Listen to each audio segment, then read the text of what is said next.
876 stream. Bless up.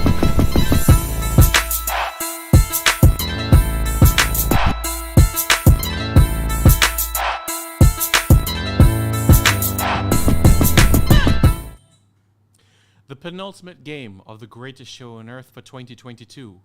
Will an African team claim a medal, or will it return to European shores? All of this and more in this Now Streaming Qatar.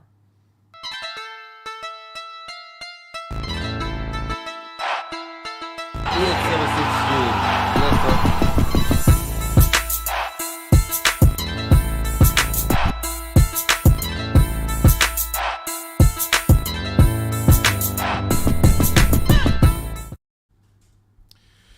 So, match number 63 of the greatest show on earth, folks. What a tournament we've had to date. Spills, thrills, surprises, everything we've seen in just a matter of 62 games so far. 163 goals. 9 goals away from breaking a record. Can it happen? We're not sure, but for many ways, we're saying goodbye. And for that, the last time that we're going to have a 32 edition of the greatest show on earth. 3.5 years from now, it'll expand to 48 teams. The second time that we've ever had a tournament on Asian soil, 20 years after the one in Japan and South Korea. An African team now in the third place playoff. And in many eyes, we'll get the thoughts of our panel as well. Is this a match that should really continue to take place? Some people call it the loser's match. Some people call it the winner's match. But thank you very much everyone for tuning in. We really, really appreciate it. Thank you very much for tuning in to our coverage on 876 Stream JA and our coverage of Now Streaming Qatar. I'm Simon Preston. Thank you guys so much for tuning in. And if you haven't already, do hit that like button and also subscribe to the channel 876 Stream JA. Also on Instagram, it's 876 Stream, and on Twitter, it is Stream 876. Thanks very much for everyone for tuning in throughout the course of the tournament itself. Hope everyone has been enjoying the coverage, pre-game shows, the reviews, the analysis, the watch-alongs that we've had throughout the course of the tournament, and we certainly have a few more in store for you as the tournament makes its climax on Sunday in particular. The match that we have today, it's Croatia against Morocco. It's a compelling case because these are teams that met within the group stages, and it's so similar to what happened 4 years ago as well in Russia, England, Belgium in the same group in Group G, and then meeting again in the third place playoff as well. Belgium finishing third and England finishing fourth. This is the schedule that we have for today in particular, the pre-game show, as you can see at this point in time here.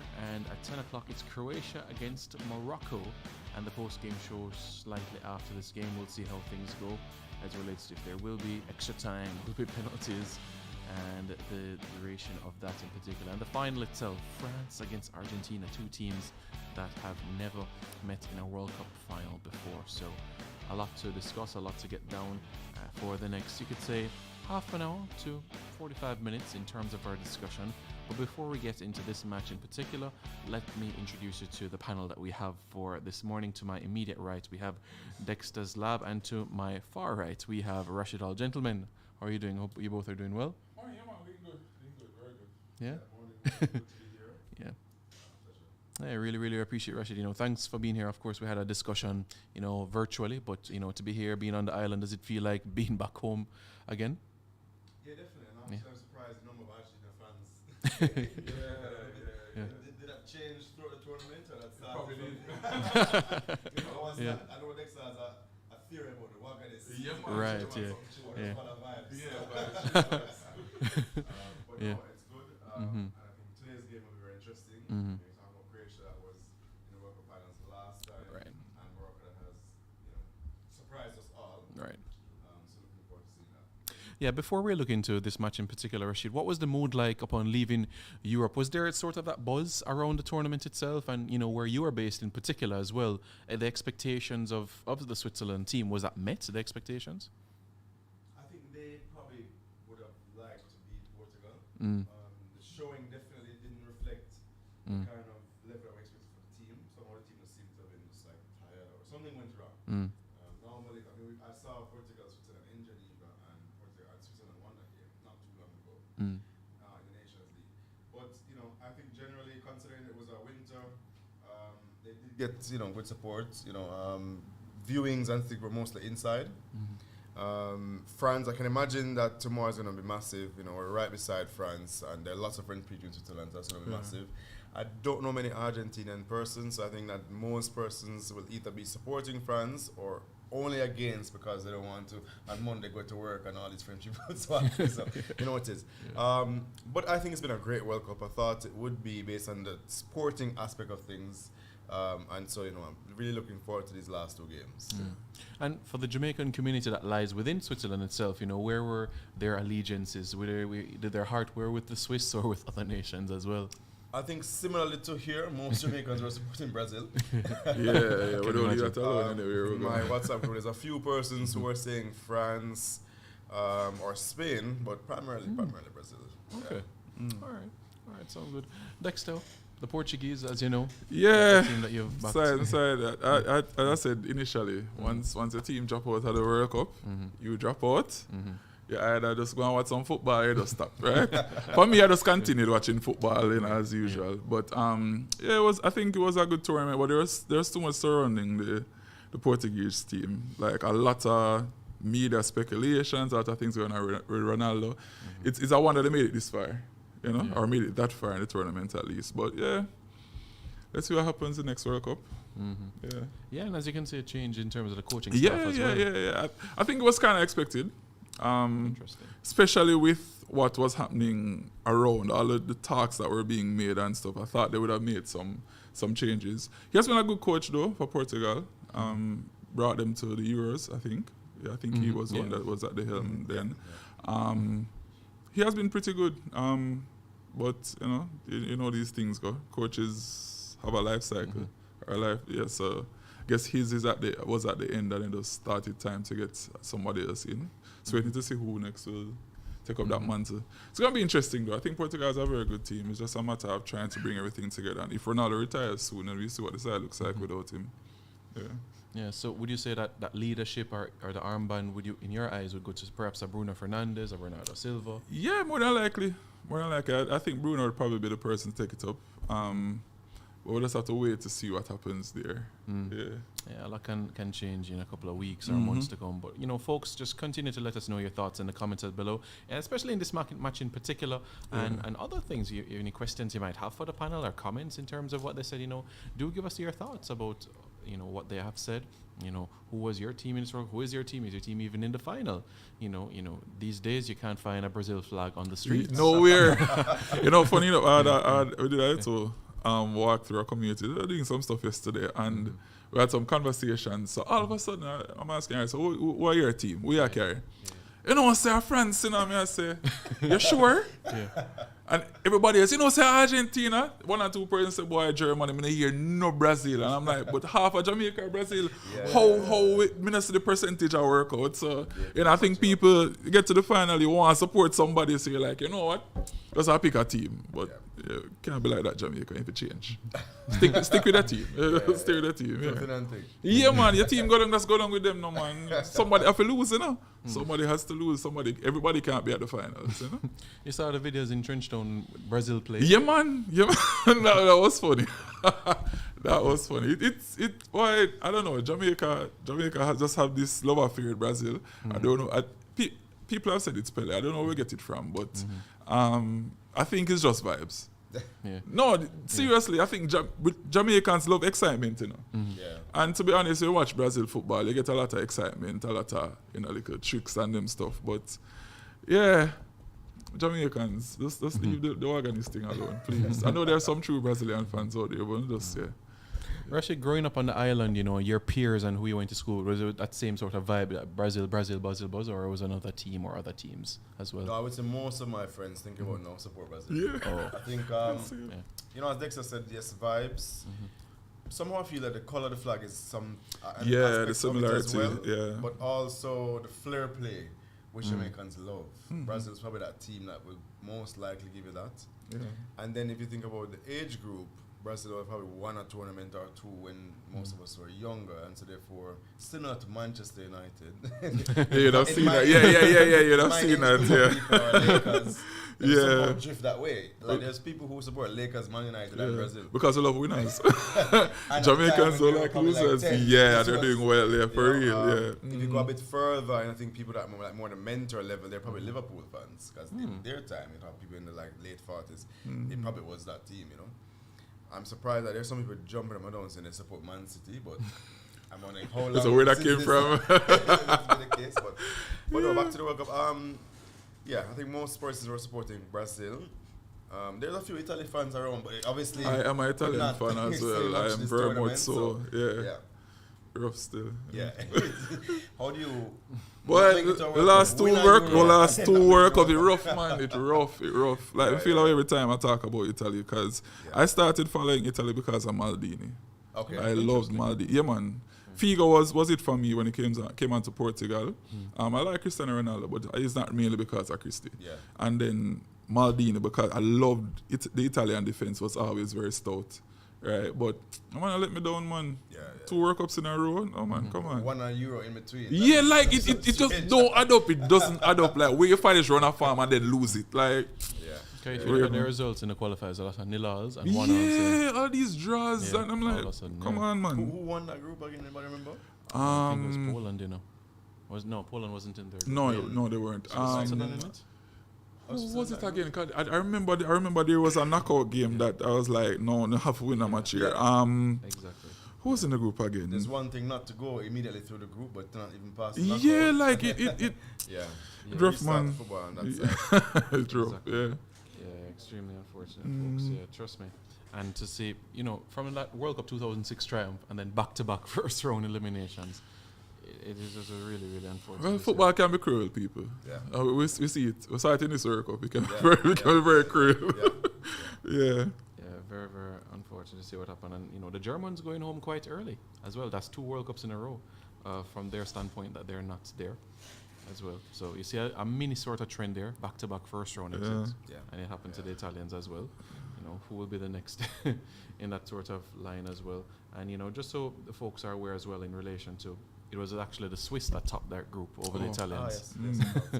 Yeah, and many people were saying, yes, Italy first, and the Swiss will go to the playoffs and perhaps get through. Switzerland, 5 games won, 3 draws, and the Italians won 4, drew 4. Games that, Okay, yeah. who would have thought that they would have drawn with a Bulgaria Yeah. and have squeezed by a They're Lithuania. almost like a shoe-in, but football. Yeah, that is football in itself. So, you know, Dexter, let me start with you on this one. You know, this is the 3rd place encounter, and we know exactly what it means. If you didn't win your semi-final, this is where you go. Yep. And for decades, there has been the conversation and even argument if a fixture of this nature should even be played. Gold Cup doesn't have a 3rd place playoff. Euros doesn't have a 3rd place playoff. Yeah. Is a fixture of this nature even needed? Should we You even know, have you know, this? you know, it's funny. Nobody remembers this game after, you know. Like, the average person don't remember who came 3rd at the World Cup. Like, it doesn't really matter to most people. But, you know, you want to feel, especially seeing the teams that are there, you know. You have a Morocco, you know, who wants to feel a sense of pride that they actually made it this far. And can actually carry home they carry home silverware for 3rd? Yeah, you get a bronze medal. Oh, you do? Yeah, man. And- Carry home something with you, man, you know. And you come 4th to get flowers. I think if you get no, waste some money. You get enough money anyway to come 4th. But you know, I think it adds to the whole thrill of the World Cup. You know, you have especially teams like these. Now you have 2 teams who are very stout defensively, and you're wondering what's gonna happen in terms of the game. Like, will it end in extra time? Will it go to penalties based on just how they've been running throughout the tournament so far? So I was actually saying to a friend a couple of days ago that I'm really looking forward to this matchup. Yeah, some would have wanted Morocco to get to the final. I don't think it would have been fair if they got there, but I'm looking forward to this. And I know a lot of Jamaicans, as we were saying earlier, are just, the heart is saying, boy, Morocco. Yeah. You know, we really want to see an African nation get that 3rd place. But I think whether or not they get the 3rd, they have overachieved. They've done a lot. So, you know, it should be a good game today. Yeah. Rashid, your thoughts about it as well? A game, quote-unquote 3rd place playoff, you know, and its importance / significance to the tournament itself. I think if you are a Morocco fan right now, you consider this much important. Right. Or if you're a Moroccan, perhaps even Croatian, considering a country of that size, again, semi-finals twice. Massive achievement. We don't speak enough about that. Yeah, true. Third place playoff. I think this game is not. I'm sure the viewership will be low today. The only way people have been watching this is if somehow, even if, and it would have been contextual as well, but even if there was a quote-unquote popular team playing. But third place just feel like best of the losers. For sure. No, I don't think so. But, Morocco, as Dexter mentioned, for me, I'm supporting Morocco today. I'd love to see them just finalize that kind of, dream run. It's interesting because I saw something saying most of the players were not born in Morocco, but chose to play there, which makes me somehow think could be us. I mean, we're that kind of country as well where we could have a very good team if most of our players would actually decide to play. Yeah. And I just don't even want to imagine if we could actually pass the group stage. Anything is possible, boy. But no, hopefully Morocco today will see. Nothing against Croatia, but they've been there. Again, Luka magician, I guess, for them, and we'll see what happens. But looking forward to the game, actually. Even though third place playoff, I think, doesn't make sense at this point. Right. This particular matchup, I think, will be interesting. Yeah, and Rashid, I just want to piggyback on the point that you're making in relation to Morocco. 14 of their 26 players were born outside of Morocco. So some born in Spain, geographically speaking, very, very close. Some in France as well. Ziyech at Chelsea, who was born in the Netherlands, and you're making mention about Jamaica as well. But when you look at that Moroccan team, there's no xenophobia. Everyone is together on that same breath. So from the experience that you've had and the time that you've had in a leadership capacity, is that the first thing that Jamaicans would have to eradicate? Is xenophobia? Is it the mindset? Is it thinking? Because talent is there. Jamaica is not short of talent in the diaspora at all. Yeah. So there are certain conversations that would need to have to ensure that there is that mesh and cohesion that Morocco has done. Yeah, I think you have to be realistic that if your team is going to be mostly made up of people who were not born on the island, Jamaica is a very specific type place as well too. I mean, you can meet someone in the US or wherever overseas and they say they're Jamaican, and as immediately as they say they weren't born there, people already start have of Jamaican descent actually. True. You never go through the struggles. You don't understand what we see every day. True. And so I think one has to consider that when putting together some the analysis and the preparation for the team. But I don't see Jamaica going forward without having international players as part of our players that were born overseas as part of our setup. The numbers and all that can be discussed. Right. I think we have to, when bringing together that team, the first thing is about the mix and the gel. Because as you said, Simon, the talent is there. The talent is massively there. And you would know yourself if you speak to a lot of players. And there's so many players who I think would be interested also if maybe our approach is a bit different. Kind of team that we could put together is powerful. Yeah. Then it's about how you get that team to work together. Because getting the players all together is one thing. But we saw against Panama, which was so painful to watch at 3 a.m. That's not the only thing you have to do in the formula. Yeah. So yes, I think that there's great future for us, but there's a lot of strategic planning that has to go into making that team form together as one and making it work. Right. Yeah, definitely something that we have to bear in mind from that sort of angle, and regular coach, your thoughts about that as well. Well, yeah, I think the same old thing advising. You talk about the Panama game, that really brought that. So the whole regular coach idea came up because of that match. Yeah. Right. That 3 love there, nah, like that did like I was here and they just reached here. So when the match done, man, like I think what, as I said, we have the talent. The talent pool is huge, but it's just a matter of how we bring all them together. I think we know Jamaicans. If you have some core guys, you know the vibe I got there. You know the energy I got there. You know we stay ready when it comes on to like just building stuff together. We're good at that, right? You gotta have little squabbles and stuff, but generally Jamaicans, when we're in a team setting, we tend to mesh. We just need time. For me, it's generally just give a little time and make we kind of get to know each other a little bit, figure out each other likes and dislikes and them stuff, and we're good. We're that by nature, right? But we just need a little bit of time. And how we had put together this World Cup run was not good at all. Everybody could have said that. Yeah. If I can jump in there on Dexter's point, he mentioned just a while ago core players, and I think for me, That's what's missing. In Yeah. I cannot identify 6 players that can say this is Yeah. core base Yeah. of the team, and then other people add into that. Yeah. If you look at most of these teams that are at the World Cup now, you could pick the first 5 at least or more, and they've been in the team for the last maybe 10 going to 10 years, 6 to 10 years depending. If we even mention Switzerland where I live, I mean, you know some of these players, the Jan Sommer, the Shaqiri, the Xhaka, Rodriguez at left back. Rodriguez. These players have been in the team for a long time. This is the Swiss team. Jamaica's team, I think it depends on what's happening on the day. You know? So we need to get that so strange. core. Right now is the work time for me. If you're a if you're a Jamaican setup, we look in 2026, World Cup coming next summer. We need to be saying, okay, who are the main guys, and then how can we supplement that in the weak areas? Yeah. You know, we see what you call guy you call Dexter Daps playing right back for Fulham, for example. Is that an option going forward? You know?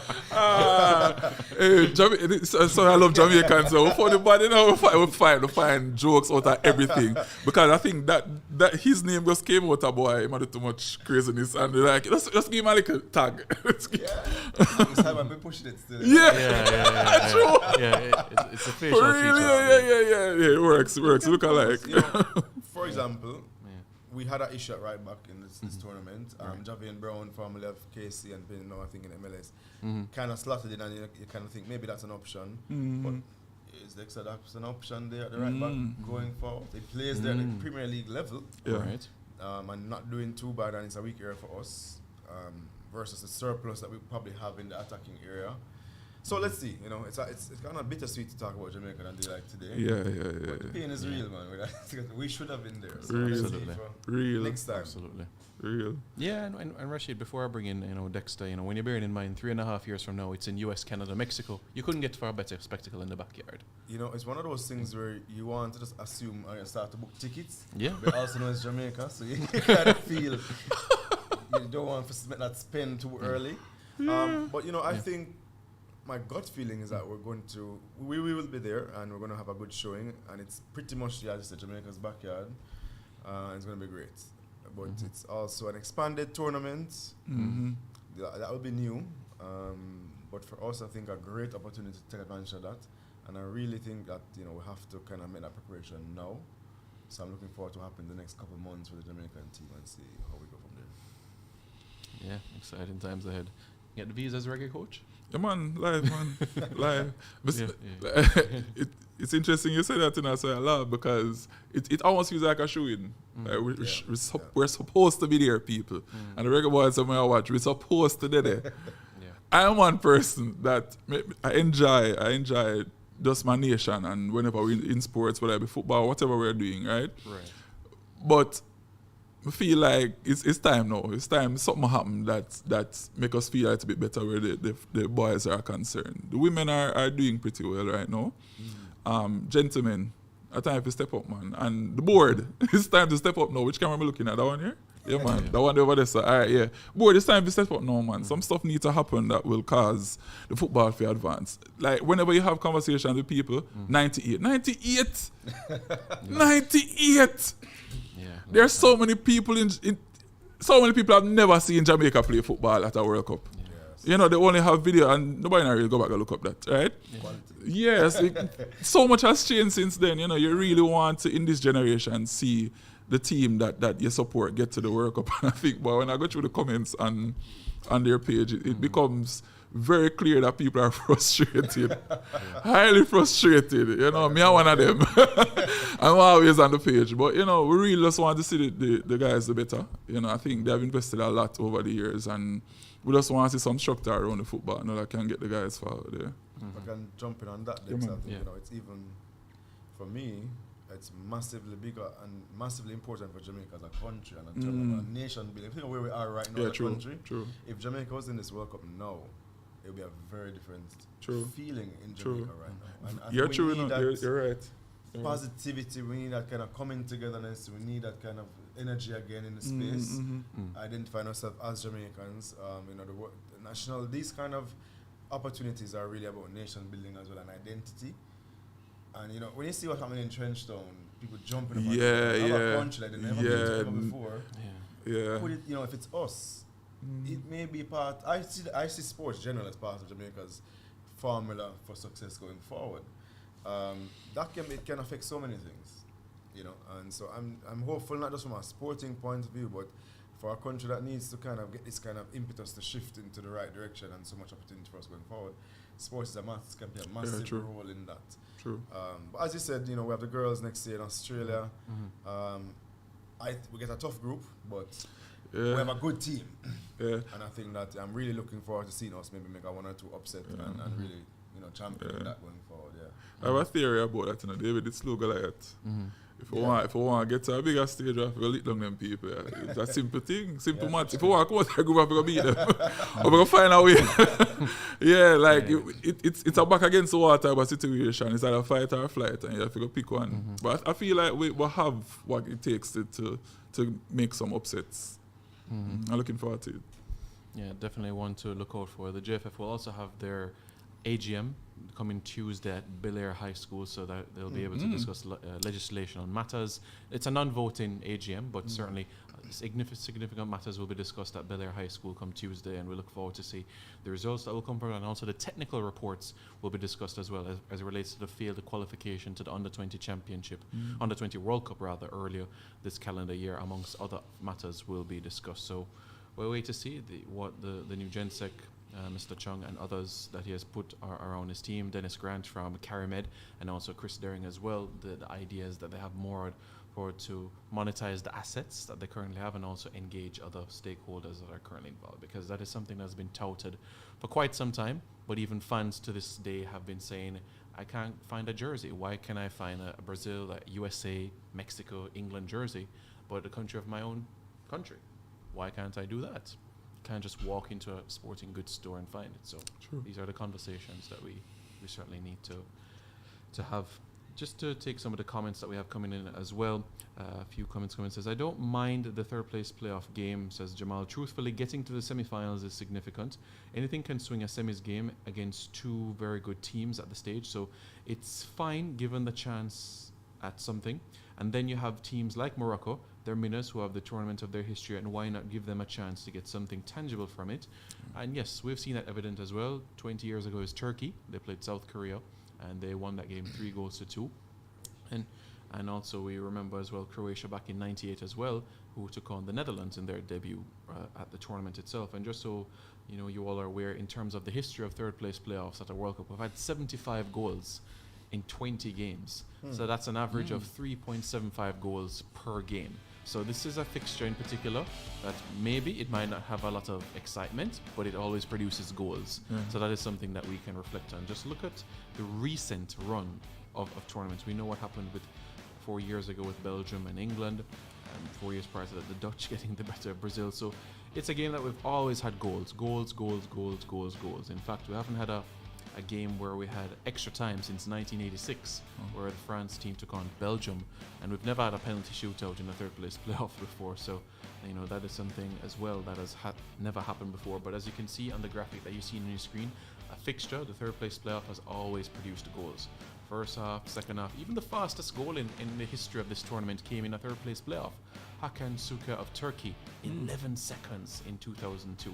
The fastest goal in the history of the tournament came in a third place playoff. So this is a match that has always produced excitement. Of course, the 2010 one had some seesaw moments. Uruguay taking the lead, then Germany, Uruguay again, and Germany coming through victorious on that occasion there. But as you can see, in terms of recent times from 2006 onwards, there's been a UEFA team that has claimed that bronze medal in particular team. Well, you could say 2002 because we've had, Turkey is part of UEFA. So you can say from that angle. So UEFA teams have dominated in recent times in terms of claiming that bronze medal. Sweden in '94, Martin Dahlin, many people remember him as well and what he did. Toto Scalacci, the Italians in 1990, and England. So those are that's the situation from the the third place playoffs within the tournament itself. So let's now have a look in terms of the lineups that both teams have gone with this encounter as well. Dexter, let me start with you. In terms of the Croatian standpoint, not a lot of adjustments that have been made. They've gone with a predominantly strong team. The only change, we don't have Brozovic within the 11 from the Croatian standpoint, but it is as you were from the Croatian standpoint. So it shows that they still want to to get something from this game. Yeah, I'm thinking, and as much as I mentioned earlier about just the whole heart with Morocco, I feel like it's Croatia going to win the match. That's where I'm actually at. I think, I was mentioning earlier, we're having a little discussion that I think this man on the screen, Luca, they'd want to give their all to ensure that he can get, a medal leaving. Because, we're thinking that this man like is his last World Cup. So I think with that in mind, Croatia is going to put out a little extra. And also, as we had mentioned earlier, they're a little bit more lethal in front of the goal than Morocco. Morocco, for me, wasted chances against France. Like, I wouldn't say clear chances, but you have an opportunity to kick the ball. Like me up on the TV, I say, brother, kick the ball. Don't just try to dribble through, and you saw Mbappe do it in a crowd, and a goal came out of it, So I think they're not as lethal, Morocco in front of the goal, but it's a third place where everybody kind of loose. There's really nothing to lose, But so I think it's gonna be a good game. But I give Croatia the edge, and the team that they put out shows that they're going out there to get a proper result out of it. Rashid, I've had, and as a team we've had conversations, especially with Conrad, in relation to Croatia. Similar population to Jamaica, a few similar challenges. They've just endured a few more wars. What have they done compared to what Jamaica has done? But is it really a fair comparison, bearing in mind they used to be part of Yugoslavia, which was a giant at one point in the world? There's a team that has a country that has produced Red Star Belgrade, and so on and so forth. Teams that have conquered Europe. Is it fair to compare just looking at population alone and GDP and say what they did versus what we didn't do in 2.5 decades, so to speak? I honestly would say it's probably fair.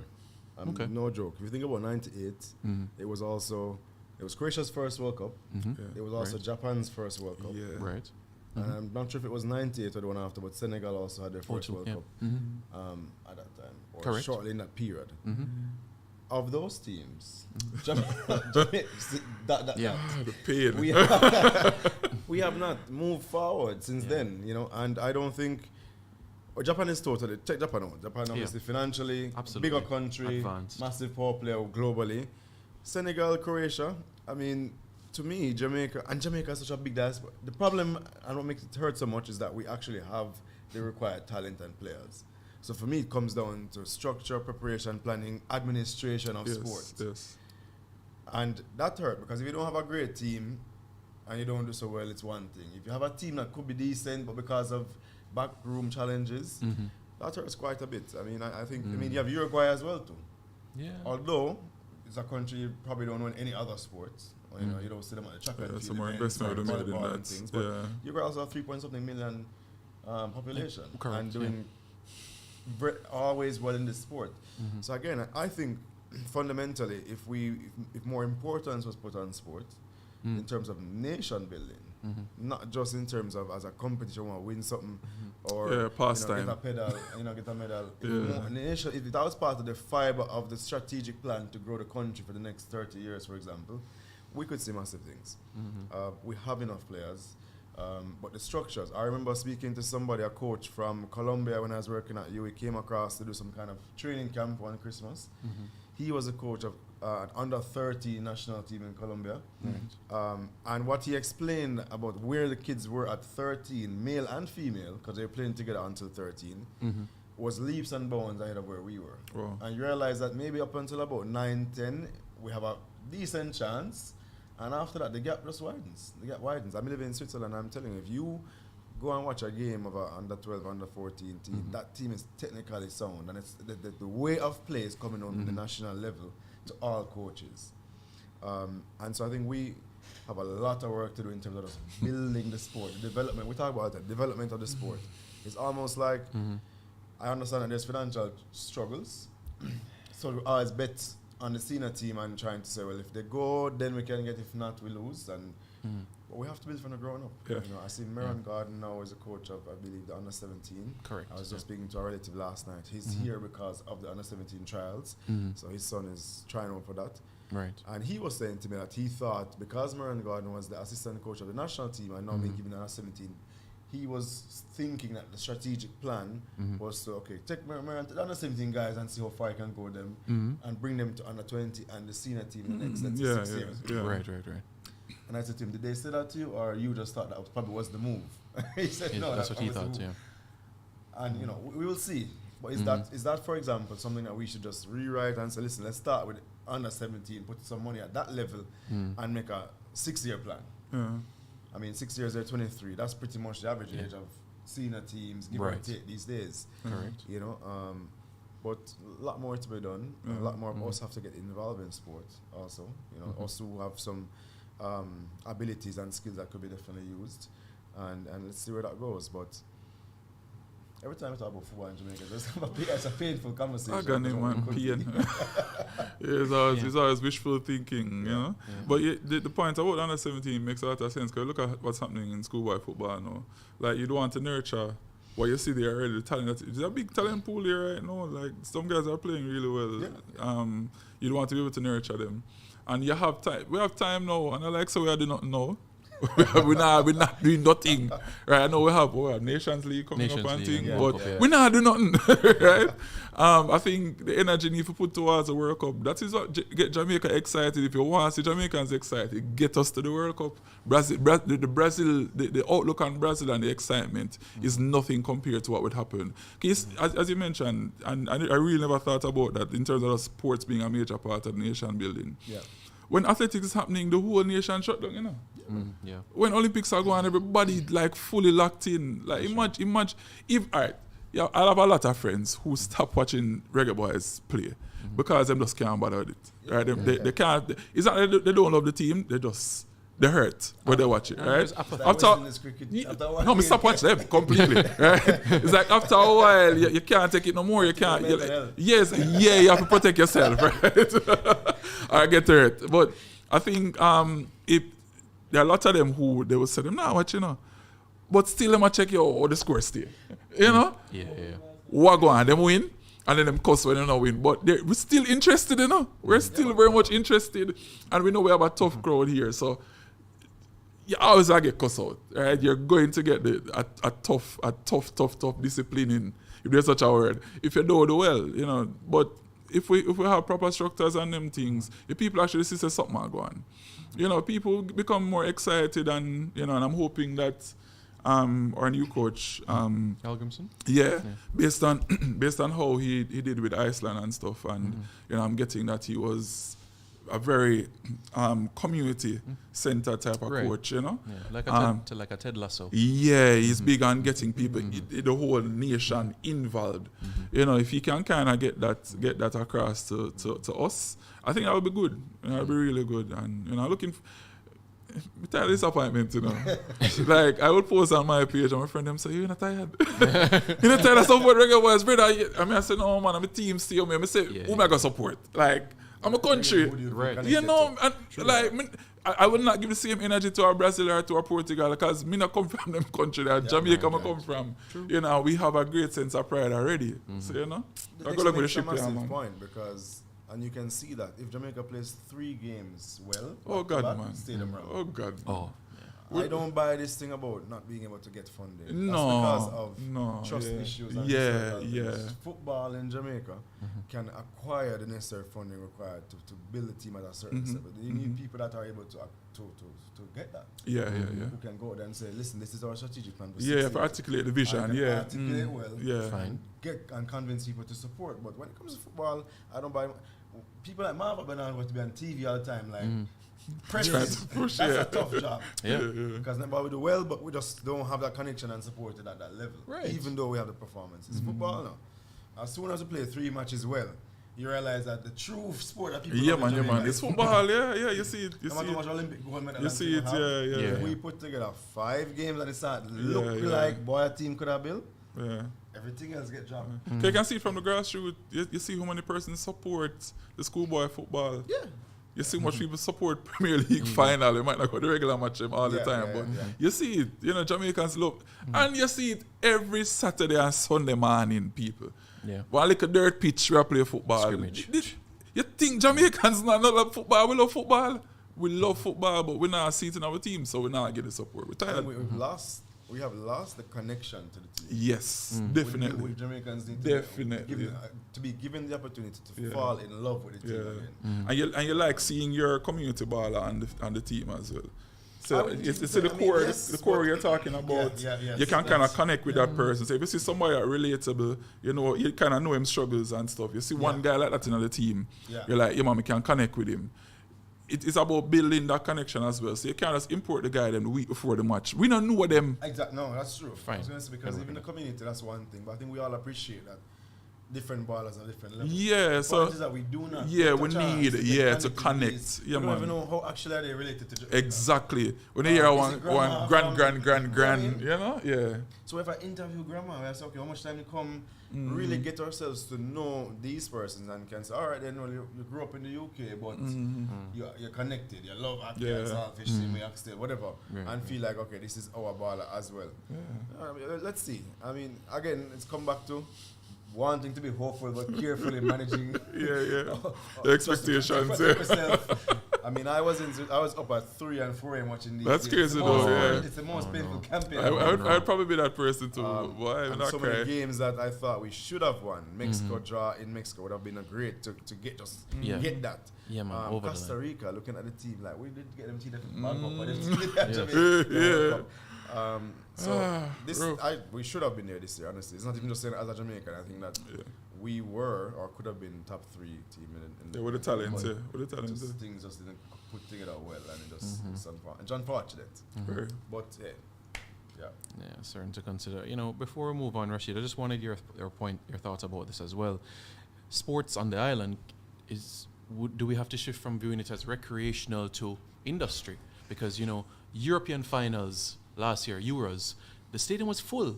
Yeah. And only for one game in their entire qualifiers, Jamaica actually had fans in the stands. And this is a World Cup qualifier.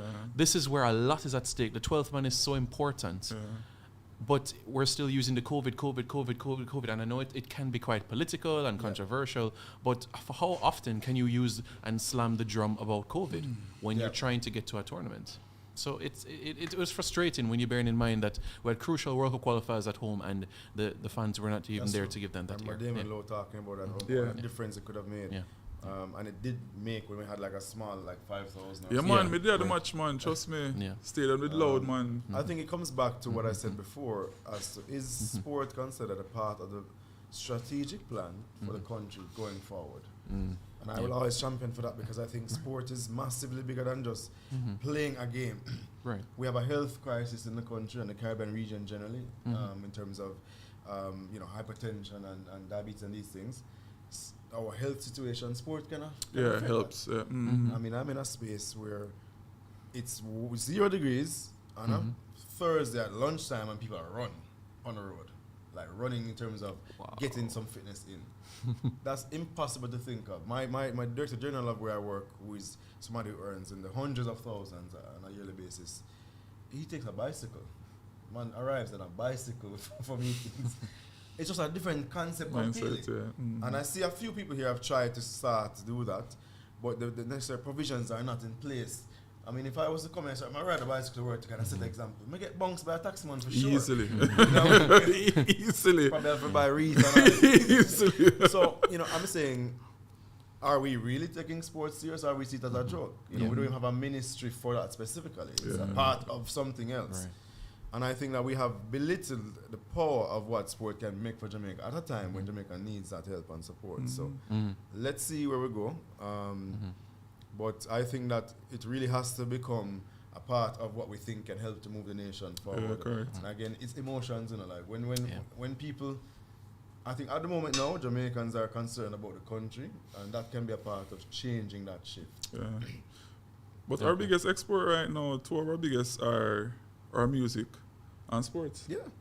Without a doubt, we're on the map because of these two things. Like the biggest athletes in the world known to people is this. I feel like you have a trouble for really. Yeah, to see it. Yeah, when it oversnowed. But when you're in Russia and you see Uncle Town and somebody starts some dance and start do the dance them. Or tell us that they actually have been to Trench Town. You said I've never been to Trench Town. Yeah. What were you doing there? You realize how it has been a part of the export. I mean, these industries. What is our competitive advantage as a country? Yes, sand, beach and all that, and it's great, and we provide that. Jamaica is a gem. The more travel you see that, you realize it's well too. But what cannot be replicated by other countries is just our vibes. Yeah, man. It's just our natural something as a part of us, maybe because of the history. Yeah. And how do we monetize that as a country and make Jamaica become a go-to place for these kind of things? Mhm. We still haven't solved that. I think if we solve Yeah. that, the platform is there, man. You need to go to some corner and see how Jamaica is revered.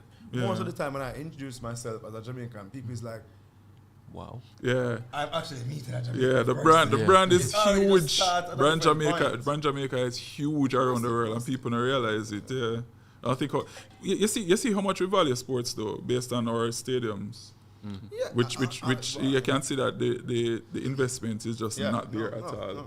So if you're an athlete, you have to kind of make it on your own, you know. Which is just yesterday I had one of my friends was having, or someone I know I should say, was having a cake sale. Her son is going overseas to do some football stuff. Yeah. And I'm like, it's good that is happening, but you see that, boy, there isn't like a pool for stuff like that, you know, created where people can go to and say, okay, my child is very talented. I want him or her to be able to do this or to do that. Yeah, how can I get assistance? Yeah, How X, yeah, how Y? yeah.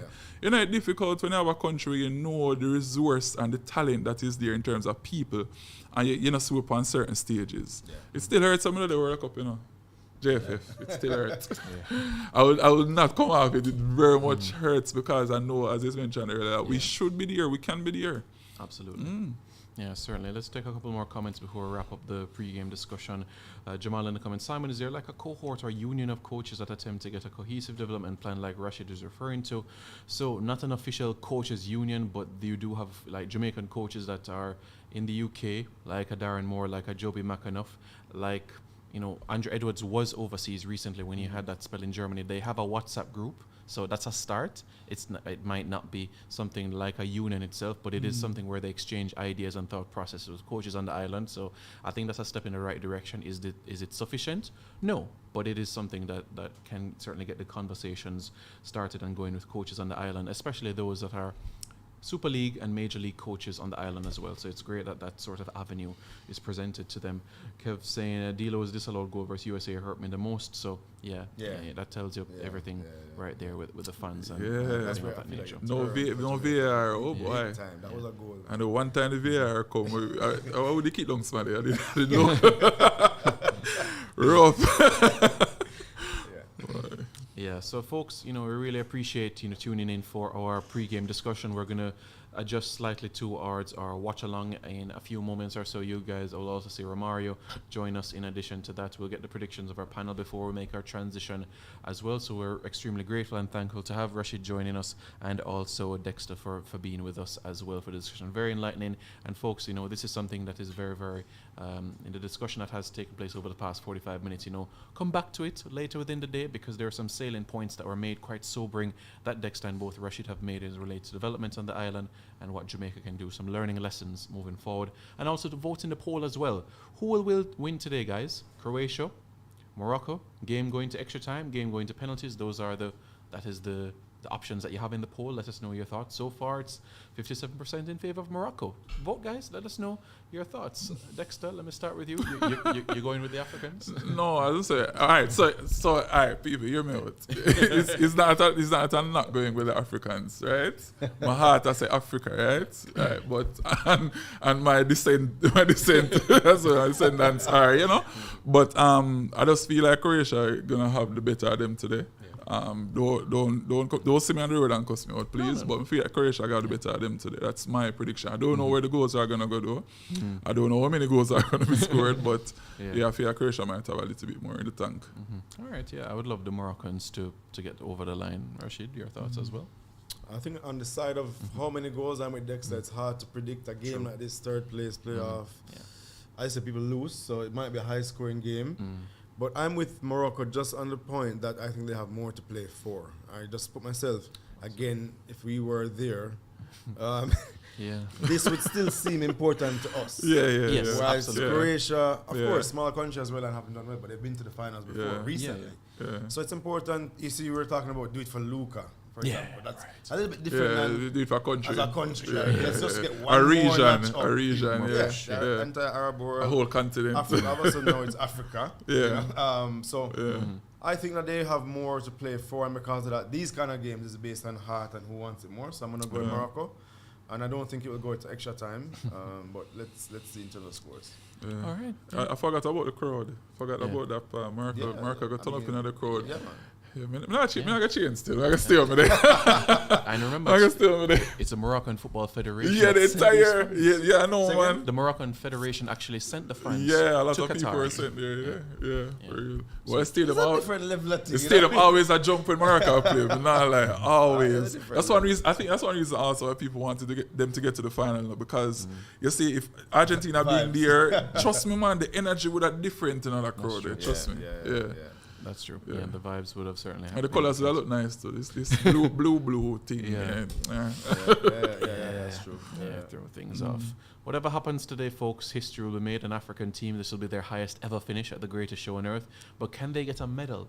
Well, that is something that could change the Confederation of Africa forever. Who knows? More interest, funding that could enhance the program within the entire continent as a whole. Let us know your predictions, folks, in the comments below, and stick around. In just a moment or so, we'll transition towards our watch along. Hang with us a bit.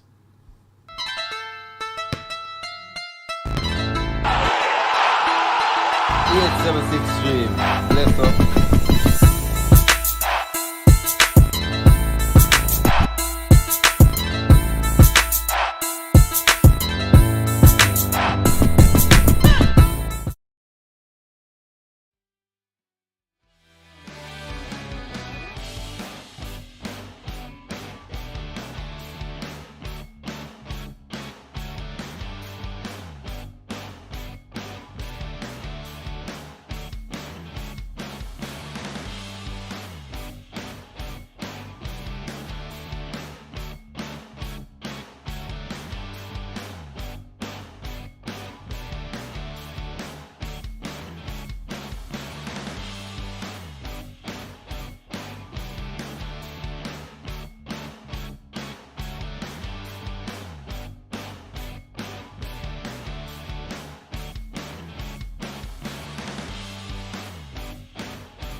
Alrighty. Alright, free kick. Croatia.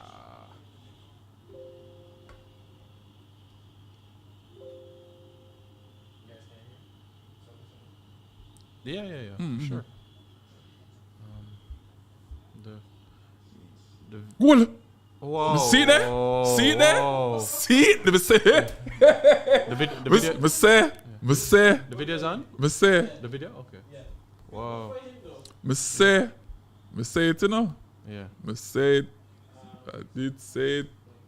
That's one. Where? One that. One that.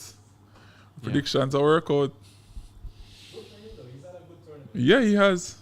Very onside. Very onside. What a header. Wow. Was he on the list, by the way? That one? Say that again? Was he on the list? Who's that? Oh, yeah. Yeah, he was. Yeah. Just making sure. What boy? He's probably Yeah. one of the best young players. Vardiel, yeah. Even with Musiala and Bellingham in the top, Bruh. he's genuinely been one of the best players. Wow. Bruh. This is the trouble that they always run into when they talk about best players and immediately go into the forwards. And then Exactly. That's the problem. Me have. he's actually been the best. He's been one of the better players of the World Cup for me. One of the better players Yeah. overall. Yeah. And he's been the best young Yeah. player. But people not track that. Yeah, people not track that. People not track defenders and all. Like, yeah. It's interesting, man. So, guys, as you can see, Romario has joined us. Bom dia, say hello to the fans. How's the kids? How's the kids? They're alright. They're okay? Yeah. How old are they again? 6 and 3 years of age. Life of a dad. Very nice. And wife is good? Yeah. Watch out! You see, this is why.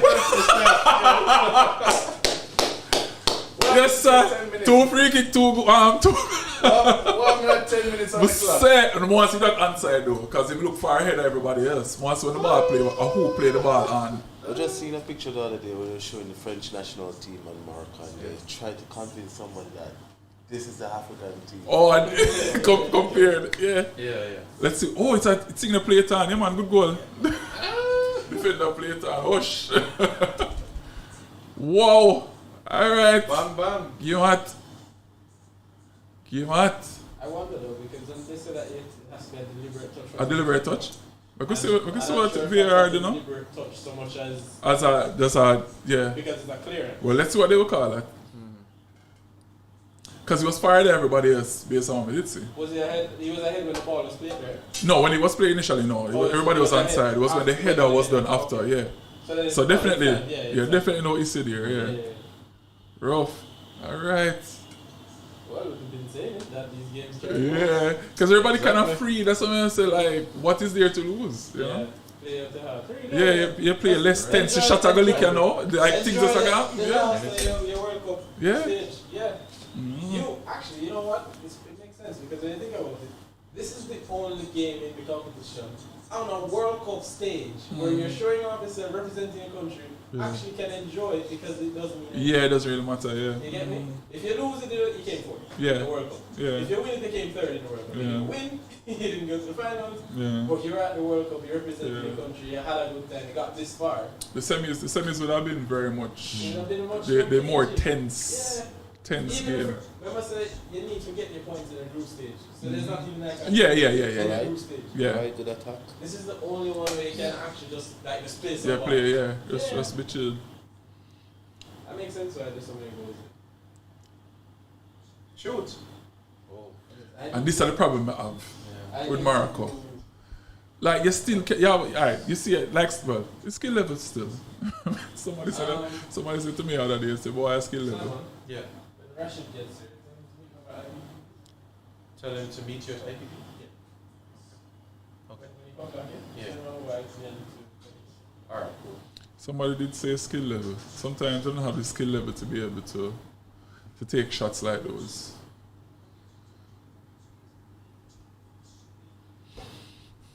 I'm just getting over the game yesterday, Sammy. Yeah. Win the Brazil game? Wow.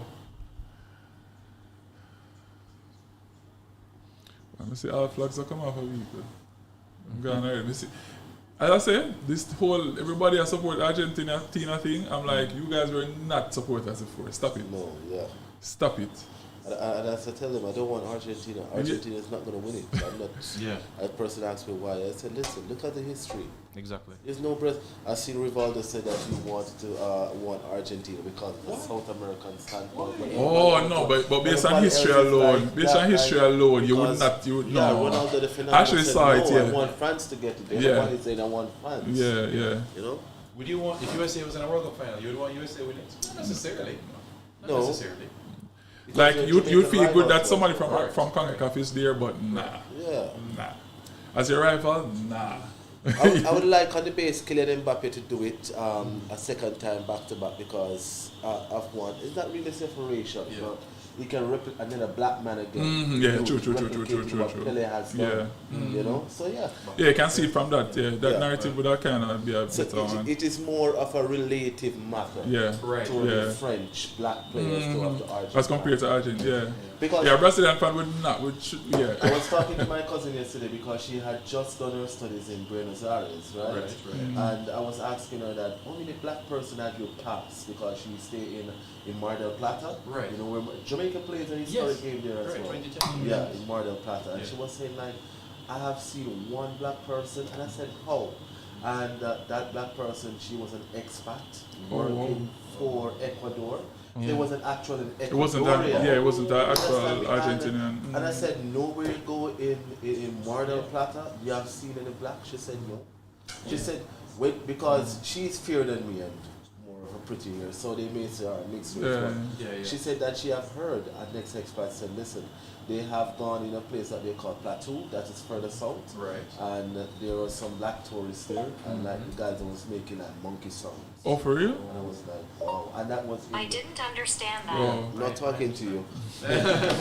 Yeah, and right. Yeah, so they were saying that okay then, that is Argentina. And they were into the train, right? Trying to get travelers to where they're going, and like person is randomly making monkeys sound, and but they're not looking at them particularly, but you know. Yeah, you know, yeah. Aye. And I was like, it is there in Brazil as well, but not so. They are prevalent. Yeah, because it's a mixed race. You understand everyone, but it's you know what I have sensed that too as well in England too as well when I visited there in 2006. Yeah. And but one can say with the English though that they are more of a diplomat in terms of Yeah, the so racism. are very diplomatic I for understand. real, in general. Yeah. Yes, they're more diplomatic. But like when you go like Argentina, my God. But You went to Chile the other day with Yes. Jamaica. Yeah, I went to how Chile. at the standpoint does this? What do In you terms say? of that conversation, the blacks that you see there are more so ones that are like born to a Caribbean father, like a Haitian father or a Jamaican father, or so to speak. But in terms of the treatment, it is more loving and open arms, which is very rare for South America. And I'm saying, so Chile, it wasn't at that sense of Yeah, because normally when you go to even Uruguay as well, you don't Right. find that much No. of that there. So there's a distinctive difference with Yeah. Argentina. And I can tell history because of doing Brazilian history is that there was a big war, right, that fought between Brazil and Argentina, right? Because there is a lot of expat or person from Europe, especially Roman Catholic, because you know, and the Pope, you can know Pope Francis is from Argentina. Right. That's the current Pope now, right? So there was a big mess in terms of war, and a lot of person that leave from Argentina goes to Brazil or to other neighboring country.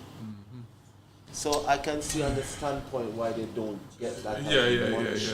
It's a difference between players. Lionel Messi now, yeah, he may find 1 and 2 because of that, but In general, you wouldn't have they will the support. I have a few friends. That's one of the reasons. What's one of the reasons why they don't necessarily support? Yeah, that's one of the reasons why they don't necessarily support. Or in Brazil, I wouldn't expect that to happen because of how diverse the nation Yes, is. and especially Free kick. 2 goals, but not direct. Did not goals directly off the free kicks, but in the box. Yeah. 2 free and kicks, especially 1 header. in Victoria, the Bahia. Yeah.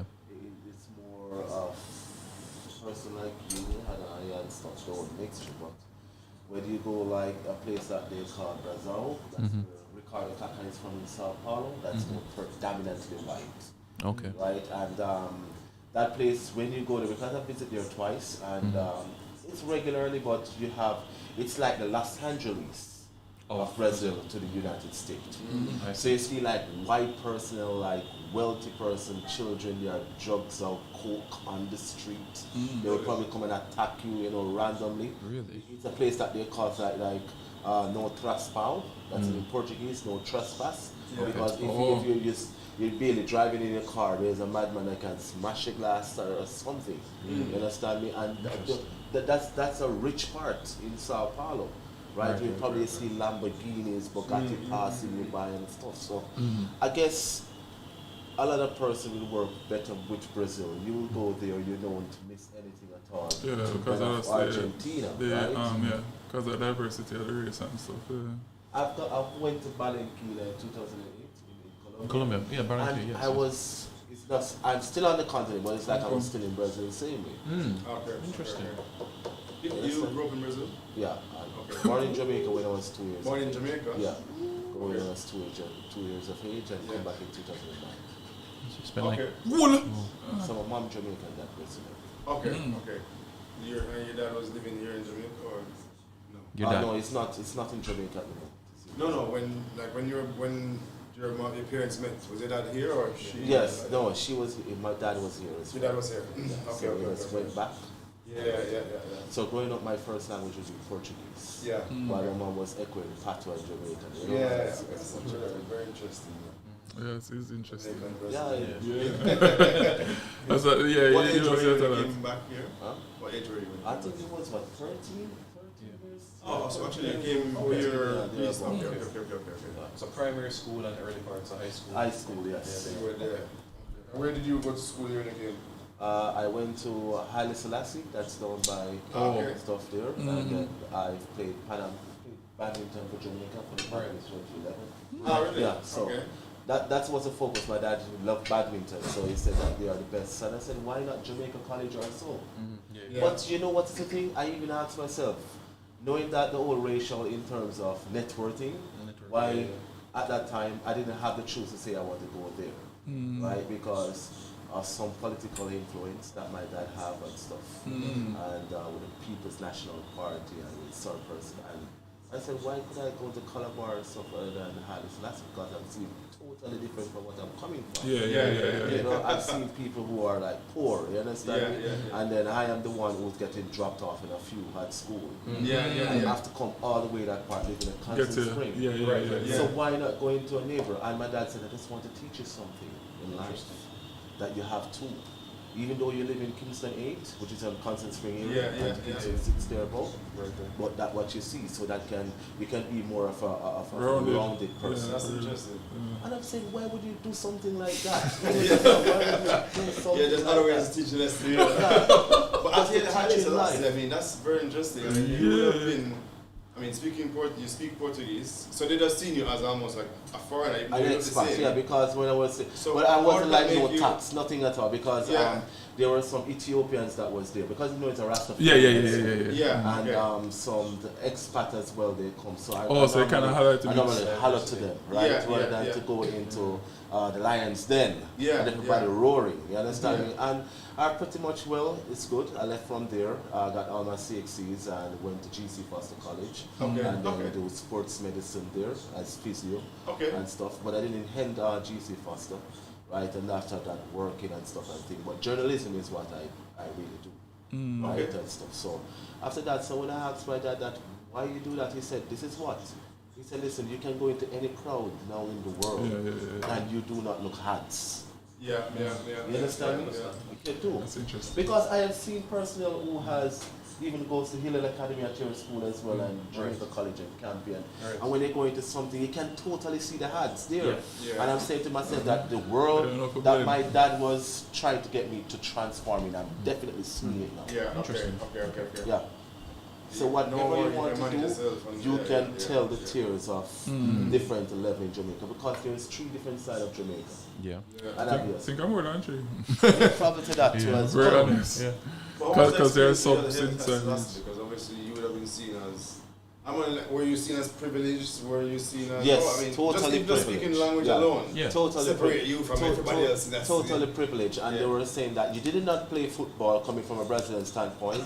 But Yeah. you're again, Oh, you can't understand it. Which already applied. Yeah. You can't say that. your daddy just put you into badminton because it's so-called rich people sports. Okay. And normally when I train there, I normally train a constant swim golf pro. Before they have changed out now to Yeah, man. Yeah. badminton. Yeah, I get put in a box so real I was, quick. and they said you play golf. Yeah, because normally when the Yeah, man, I get put in a box real quick.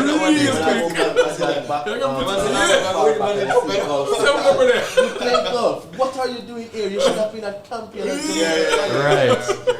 And I'm saying that you do not feel proud to see somebody from that end. Actually, here, Yeah. And then from that, it was like a 2.5 year peer pressure. Right. Yeah. But I normally, that is what my dad wants to train me to Yeah.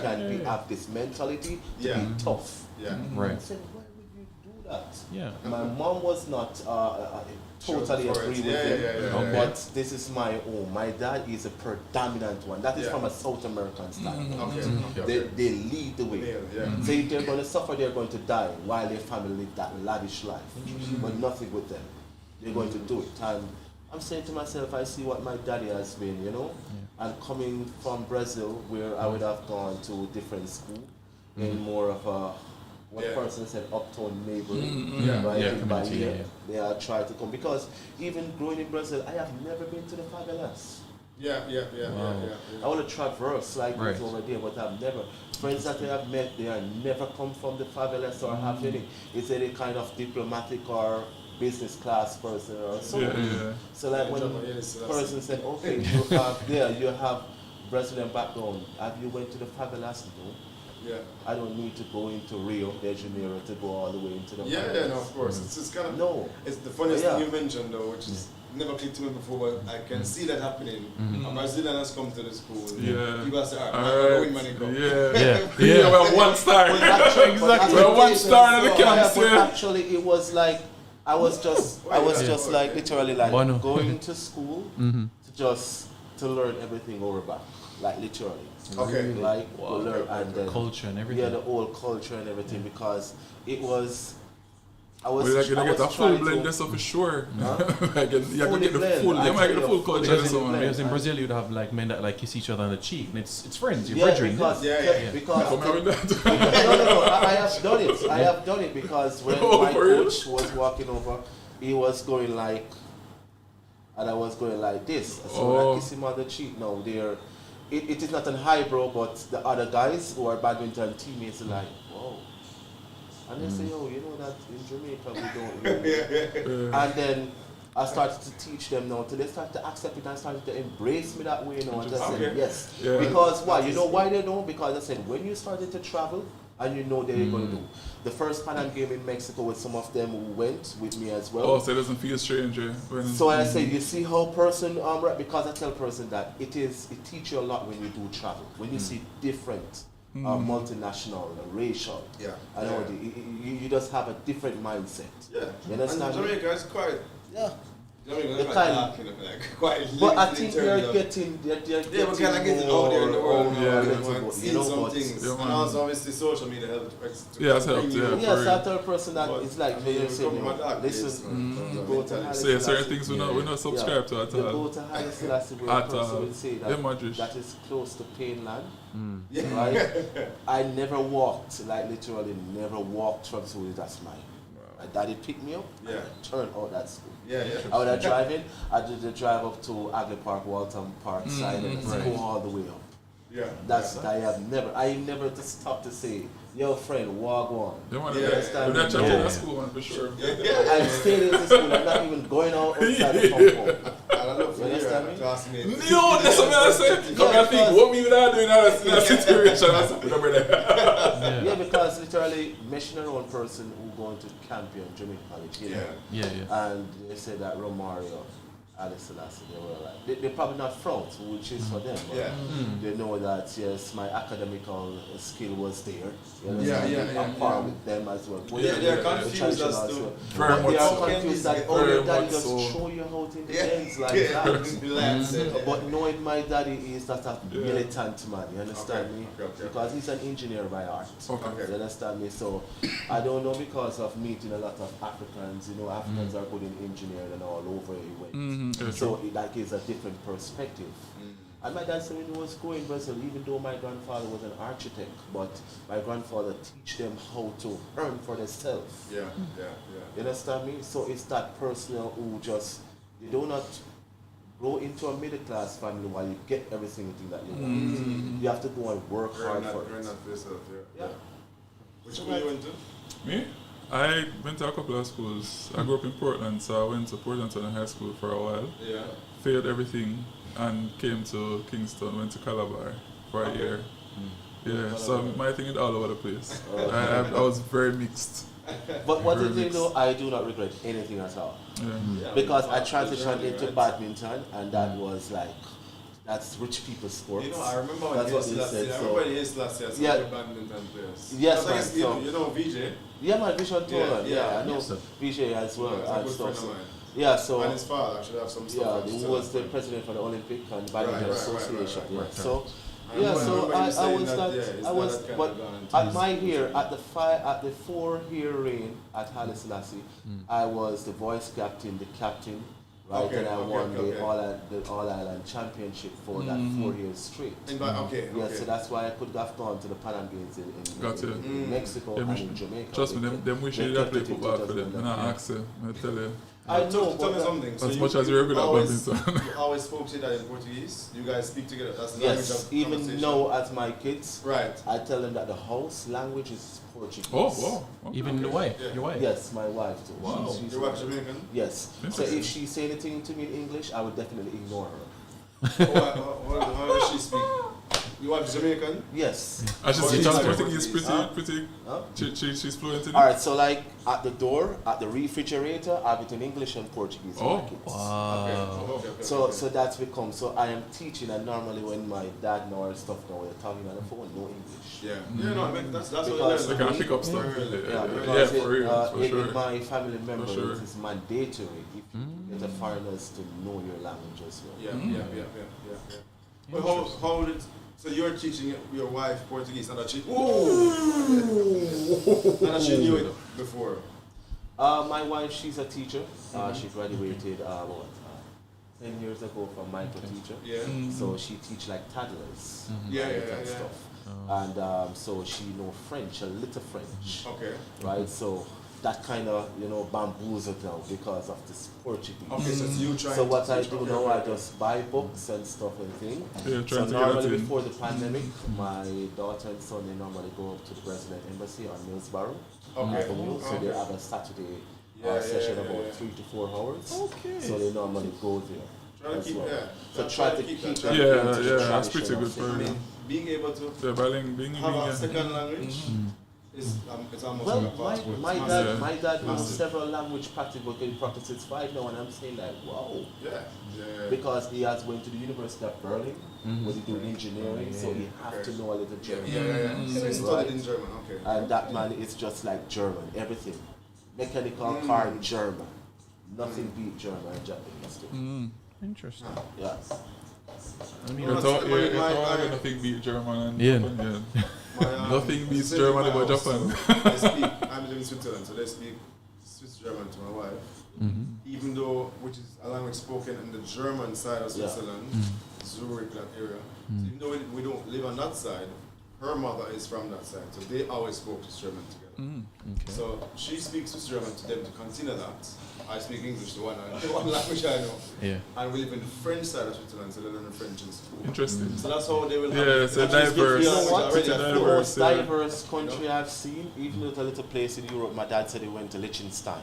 And Yeah, yeah, my yeah. God. Yeah, yeah. He said that you go into the north, they speak a little Italian mixed Yeah, with, yeah, the, yeah, yeah. with the German. Right. And when you go to the southern, it's the eastern or the western. Yeah, eastern is more French. French because of the neighboring country. And I'm Correct, like, yeah. what? So what is the official language of that country? It's still like Switzerland. It's They don't just have like one. They have Belgium. three. It's just like Belgium as Switzerland well. has It's a four nice- official nice languages. And I'm saying Italian, that, well, French, if you and wanted to go German. to those Wow. places to be like a more round personal in terms of bilingual or Yeah. trilingual, Yeah, yeah. right? You need to go into those countries. Yeah, But like, it's in Brazil now that a lot of them neighboring countries are Spanish. So it's no, when a person speaking Spanish to me, I understand everything. Okay. Just like the other day, I went to Price Party, like some Dominicanos, like Yeah, they were yeah. speaking and stuff like that. And like, one of those girls was saying that guy, she was talking to me, his house is round. I was like, But in Spanish. yeah. Well, that's what we can talk. And then my wife, she spotted it, said that girl is talking because there's two females just rolling the truck. And you're confused why they're saying And I was saying to myself, wonder if they are that side when they're talking to my wife or me. Yeah. You understand me? So Well, I like making crowds so people realize they speak someone else. Yeah. You know, some you have to about. You know, Like I chat people. because when my wife knows she's gonna run next aisle, right, to take some Yeah. stuff. So I was like, "Trasuna que para mí." Le shock. Yeah. And I said, Brazilian. Oh, and then like everything, this school kids. How old are your kids? Six, Nefertari, 6 years of age, and Romario Jr. is 3. 6 and 3. Okay. She's teaching good, a yeah. bit as well, yeah. Some foul enough. And which school do they go to? Nefertari goes to St. Richard's Primary, so some in mid-range Rebels. Yeah. Right, and Romario goes to Apex Prep, that's on Manningsville Road. Okay. After you pass Quest, I don't know. and I've comes got up Apex. there. Okay. You say you went to St. John's? No. I just know that they're Oh, yeah. good school. I was in the Yes, quiz St. and- Richard's is Yeah. to me, I don't have St. Richard's as a governmental school because I of the way could you're tackle paying. that. It's like a prep school. Yeah. Yes, And they're Catholic too as well. Primary school In Kingston, yeah. Which one is the one by Jesse Ripple. Ripple? That's Just the one on South Camp Road? So yeah, Yeah. That's what I have. behind Just- JD. St. Mark's. Just always above one, of Alpha there. Yeah. Yeah. It's a part of the Alpha chain of schools. Mhm. Oh, is it? Those were the schools that I went to. Okay. I went to Alpha and then I went to Jesse. And George's isn't, but because Alpha is our school, kind of. You stayed in the same region. Yeah. Huh. That's where I'm from. Okay. Yeah, just Ripple. Yeah, so sometimes in school, my dad one showed- of some of the first school. My dad threw me out into the lions then, man. Throw me out in the lions then, but I have learned. I have learned. I mean, once you get through a school like that, you can mind yourself in the country. Of course, forevermore. man. Anywhere you go You in can the rest world. well knowing that you're good. You will manage. I probably can be the most UN war in the African country. You cannot blend. Copacetic. You don't blend with everybody. Not really thing, man. It's good when you can blend in a different crowds. Because if you can't relate, Yeah. it's just out, you Yeah. know. Yeah, a lot of people, as you mentioned about just like the different schools that you think are more like uptown schools. Mhm. When they graduate, it's a little bit difficult for them to kind of Integrate, socialize and yeah. integrate with everybody. Yeah. Yeah, it can be challenging. But at the end of the day, you want to do the world of business, and the world of business means everybody. Everybody. Every single You person. understand me? Yeah. Everybody. Yeah. So if you want to get in the mix of things, you have to get in that loophole. That help you with the journalism as well Yeah. because you can kind of You relate to can people. relate. Yeah. That's one big part of journalism, relatability. You have to be able to relate to people in general. Much a chippy man. Yeah, it's really I like it. Morocco. I want Morocco to go with it. You want to take it? And, yeah, as I say, Jamaicans, we are on a whole, like, and especially we black people who also want, African nation, take it home. But I want that too, but I don't know. Square one once, so I guess we're going. Yeah.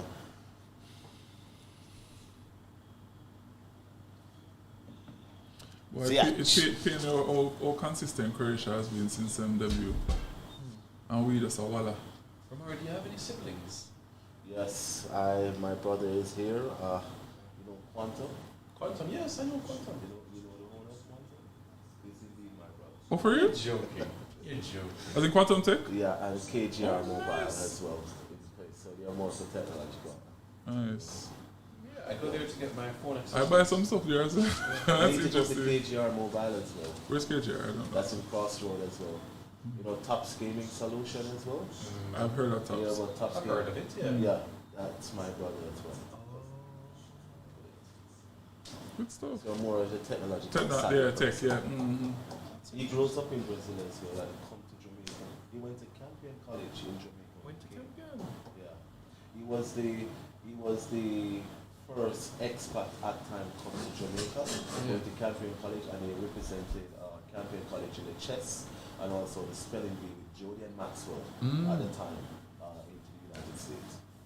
Very So I'm quite interested in it. Yes. Yes. Fluent Portuguese and Spanish. I would love to see a photo if you have, you know, your brother and your father. Yeah, that would be nice. Wow. No, this man's so good at it and the money, he's not getting no chance in the last match. Watch it. Yeah. Click on. Nobody put in the book. I think I have one with my brother. A lot with my brother, but let Yeah. me find one with my dad because my dad is not a picture person. Okay. I understand. Some people camera shy. Yeah. Yeah, my dad don't like that at all. Wow. Let me show you my brother. Okay. Cool.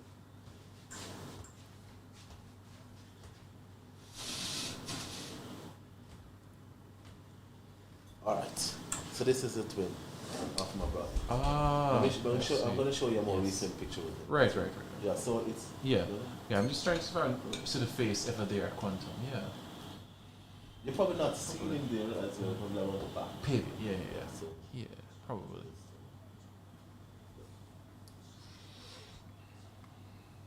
if you go and say Kemar, Kamar. Okay. Okay. Interesting. Can't understand how my daughter and my brother is here. So that's it. Look at him good. Yes. So when you go Okay. again, Okay. Kamar. you can get Okay. a 10 out of this one. I will. Okay. Yeah. That's where I get all my Or accessories. call me. Call you. Okay. Or you can go to KGR Mobiles as well if you're not at Quantum. Mm-hmm. You can go to KGR Mobile. Mobile. Okay. KGR Mobile. Yeah. Brentford Road. Yeah. Yes. You see it, right? Yeah. Right. Very nice. It is a long time actually. This time Yeah. Oh, wow, yeah. Yeah. Wow. Yeah. 2016. yeah. Yeah. Nice. Wow. Time flies, man. Time really flies. Wow. Yeah, so Romario, for tomorrow, the final, we're going to be upstairs. We have the entire upstairs to ourselves at Tracks and Records. Wow. Upstairs. That's upstairs where the office. Right. Yeah, that's where we have for the final tomorrow, and refreshment and food will be provided. Yeah. So we'll be having this set. Not these specifically, but we'll have a set there, but not these. Yeah. Alright, so tomorrow at 8 o'clock. Yeah, we go live at 9:15, but we want our guests to be there latest 8:30, the latest. Yeah. To be settled, you know. You're and there it's tomorrow? Unfortunately. obligation. We'll be able to make it. Yeah, so the stream team will be there, the analysts that have been a part for us. Yeah. Joel, she's in Florida right now with Jeff. Oh, yeah. Oh, they're covering The ballers. Ballers, Yeah. yeah. I saw that. Right. Oh, Jeff is in Florida as well. Florida, right? Yeah. They have an under 10 competition in Florida. Yeah. Ballers Academy. Yeah. So who is going to do the JPL? JPL. Oh, I think it's on break? break, is it? Or there's no. Josh is Oh. Yeah, I think they might just hire a photographer for that game. my sister, Yeah. she's a lawyer in England. In England? Yeah. That's England. Oh, yes. Looks familiar. She's in London, isn't she? Yeah. Yeah. In Sutton. Yeah, I know something. Yeah. South London. It's Yeah. close to Wembley. Yeah. Yes. I mean, the relationship is so key. Nice. There's enough work out there to preserve decision making as cool as what is the So this is my aunt. In Jamaica? No. Oh. Okay. Your My mother, dad. your dad's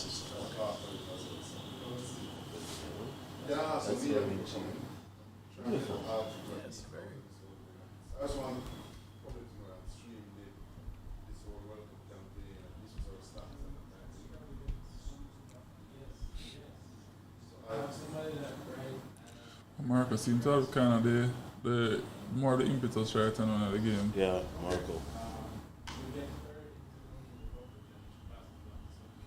But it's going to be very exciting tomorrow. Imagine those people downstairs. Sure. They'll be having promotion there downstairs as well. Because I see they're all the time. Yeah, they're promoting it. KLA Sports Read is also going to do some coverage there as well.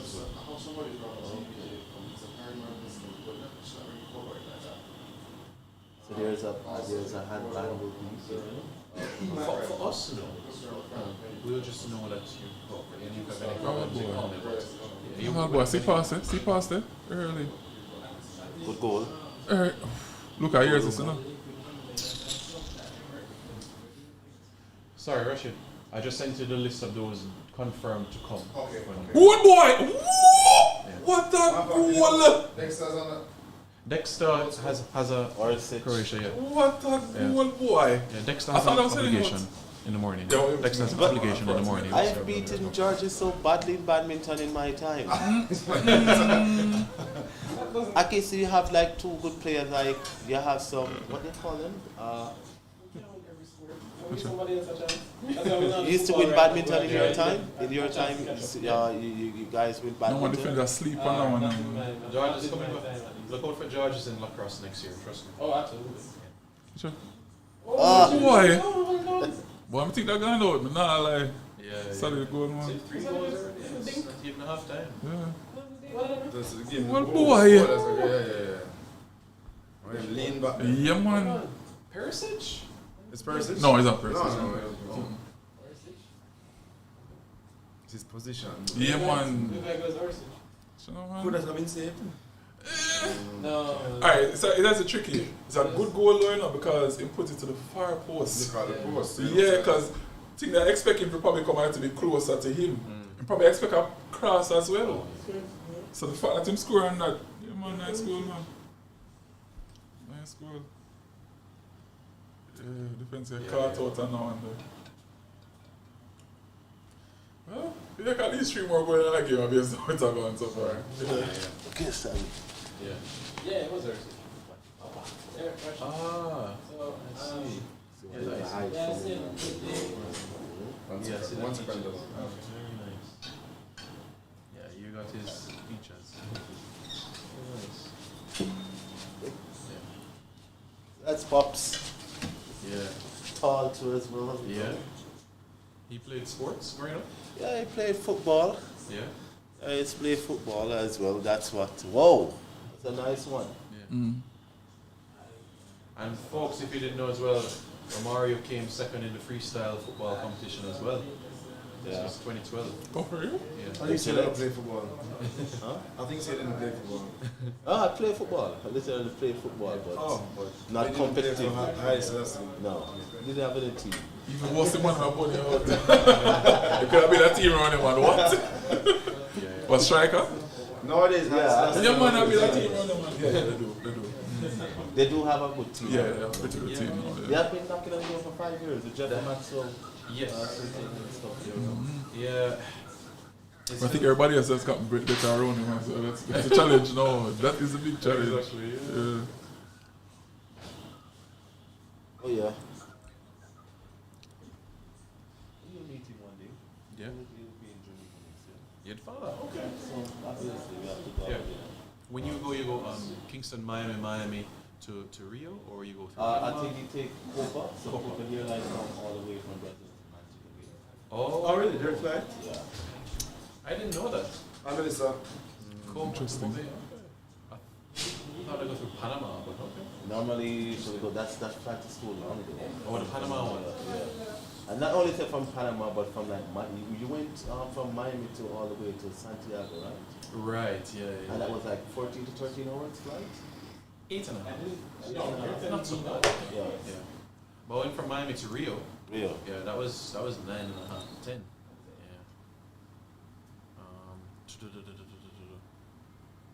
Yeah. But the longest is Doha. Doha to New York. That was 14. But that should be a quite experience when you go. Yeah, honestly, I can say it's the best airline I've experienced. To be frank with you. And when you go there, you don't feel like you need, oh, my name is Simon Abdulaziz. Yeah, economy comes in like it's like you're in business. Yeah. And Fully business, right? yeah. Every There's no which any airline kind is of that? Qatar Airways. Qatar. Qatar Airways. really? The experience, like in Yeah. economy, felt like it was a first class experience. Yeah. So when you're in the country like in UAE, right? How do you Right. feel? What's the They came up and speak Hindi to me. And Interesting. because there's a lot of Indian expats who Right. are there that work. Exactly. But you know that it's like I said that the UAE countries, it's like royalties having so-called, back in those times slaves or a person who works for them. So it's like that. So the royalty, because one person you can find like I am a born Emirates. It's probably like in the Yeah. royal families, right? Yeah, less than 20% of the population. Yeah. Thank you. So majority of them who are there, they are just, If just being a citizen of Qatar, you get a salary. You're just being a citizen and you get a salary. what is that salary? A salary, a payment. You get paid just One time or once a month. Once a month. Once a month, just of because. Dubai? No, Qatar. Qatar, yeah. It's not a place that you think. I think they're doing good in journalism there because I think they own Beat Sports as well. Yes. Oh, after brick flow, yes, sir. After maybe? Yeah, somebody got on a while ago, same just do it at same Yeah. time. So Beat Sports. Is there what's along with Yeah, yeah, man. But all of them things are included. Yeah, so all of these discussions did help. Yeah. Yeah, man. Everything. Yeah. And sometimes people in the chat say, "What you guys eating?" or add to the topic as well. So Yeah, it's yeah. fun that way. Yeah, yeah. I come out of my food online or they plan some Yeah. more pizza. Have you pushed though? You go head out now? Yeah. For the some couple errands. Yeah, man. I really appreciate it. And be in Yeah, touch wish as we could always. have tomorrow still. Yeah. People time out. Yeah. We'll look out for the videos, the post-mortem. Yeah, I'm still that one. I get some cuss out still. I got a cuss out, but somebody keeps saying that I use the 873 Maverick. well, I don't know what on there. I use a blue and white Bible. People say, "Oh, prophetic man, see Argentina going to the final." I'm like, no, that was not intentional. Right. That was by no means intentional. Not to be realized, but everybody will try to find a bit of story. Right. I understand. Your rotation. Yeah. I get it. Yeah, but tomorrow we're fun. No doubt. Tomorrow's in fun. Right now the list is continuously growing. Oh, for real? Yeah, maybe because it's for food and drink. Even because they had other plans that are cancelled. Just I can't miss it here. So she said Yeah. she did ask if she can carry her if she stayed with them. I told her she's younger than her. That's all. Okay. But yeah. So her editor had suggested. She wasn't sure if it was like a proper idea, but she had suggested going to one of the embassies to go, cover the match from there and whatever. So I don't know, screw that, come and chat to her. Yeah. And so she's down for it. She just needs to verify whether or not it was a real assignment or if it was more like a suggestion. Okay. Right. So, no, if it's a suggestion. What do you mean? Come on, Yo, that tapa thing was. Oh, I keep trying. I keep it to try. I try to include in everything, but I feel find some grimy or grimy as I call it. I call it grimy. But Yeah. we'll find some of the new radio coach. Yeah. Got plans for the year and everything already, so I work on this. Okay, Cool. I try to do the accent now. I just Right. No passes, long ball. Right. So she so she needs to verify that if it's not an official assignment, she come and she do the coverage. I told her that look, if you can't do the coverage, you can just pass by, but you can get somebody on for it, then that works just as well. So I told her that the invite stands. Yes.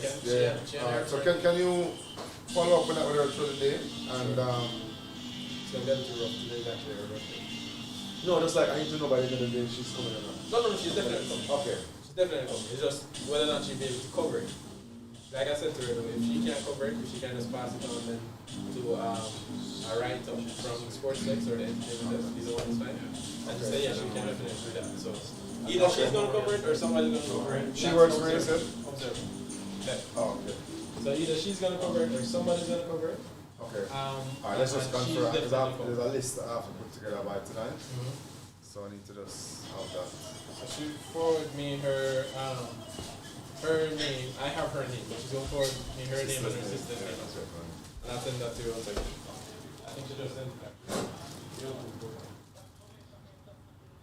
What am I looking for?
Yeah, thanks. Appreciate that. I think Perez have a lot to do with it as well. Yeah. I think he's a pedigree. He's nothing to prove, right? He has won how many Champions League on his belt now Yeah. as a president? Yeah. Go to the 13, the last 5, 6. 6 thereabout. I understand. You know, he has a good relationship with the banks. Yeah, because he's a billionaire, he's an engineer as well at heart. That's what he do, and he have one of the biggest engineering company in Spain as well, and also in Europe. Yeah. And so interestingly, I didn't know that there was a partnership with the engineering company that built some of the stadiums in Qatar. It was also cleared to Mr. Perez as well, Yeah. and I was like, wow. But you know that every engineering companies around the world who is top for their name probably try to get their noses in front to get a few contracts from the Qataris, right, for the stadium. So Okay. because at this moment Real Madrid is still refurbishing. You understand me? They're doing You're the right. underground stuff as well. So It's funny, during COVID, the Spanish clubs, they were hit really hard. but for the likes of Real Madrid and Barcelona, who is the big hitter into those competition in the country, they do try to give a little to the lesser clubs who, in terms of their TV rights, marketing rights, and all these stuff. So I guess that's what you have to have the elite of different for the different footballing nation. I think they do this similar to what Real Madrid did, Paris Saint-Germain in the French league. Like they give down some money to different clubs who are finding it difficult. You understand me? To keep their business afloat and to pay players and all these stuff. So I understand. but that's a wonderful goal though. Yeah. I hope Morocco scores again. Yeah. That would be nice. Ah.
I can't believe it that it's only 1 day left for the last game Yeah. of the greatest show on earth.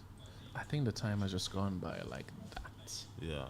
It's unbelievable. I don't know if because of the Christmas period, right? The days are just, getting probably in the summer it's more of a lingering. Yes, that is true. Yeah, because after the World Cup you still have, oh, that's Luca. No, I'm not sure. 61 minutes.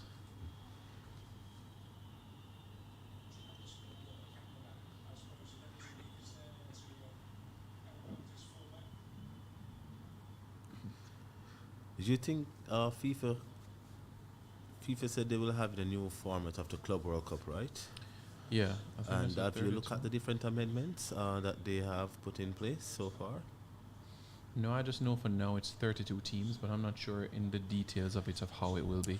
Do you think if FIFA do comes with a continental championship like the best out of South America versus the best? But how did that work with the European team though, knowing that it's over 10 countries is in Europe? Yeah.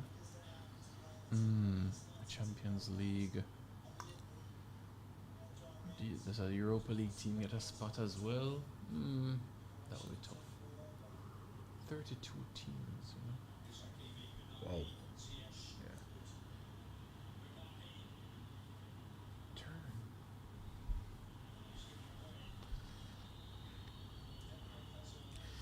Okay, so FIFA confirmed to distribute a seat between the continent for the 2026 World Cup. 16 direct seat for Europe, 9 direct seat for Africa, 8 direct seat for Asia, uh, 6 direct seat for North Central, the CONCACAF, 6 direct seat for South America, CONMEBOL, direct single seat for Oceania. The organizing country is automatically qualified and its place is deducted from the quota allocated in its federation.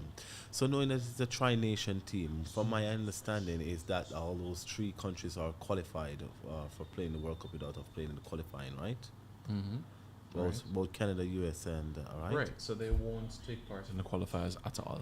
So that should definitely now give Jamaica an edge.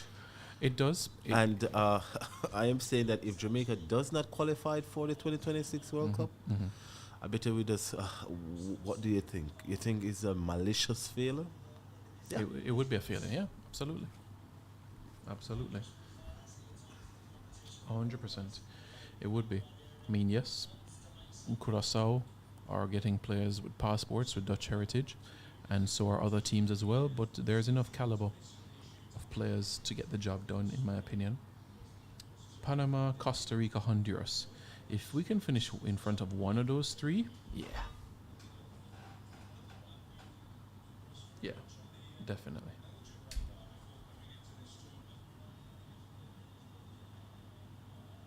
I'd have to agree with you.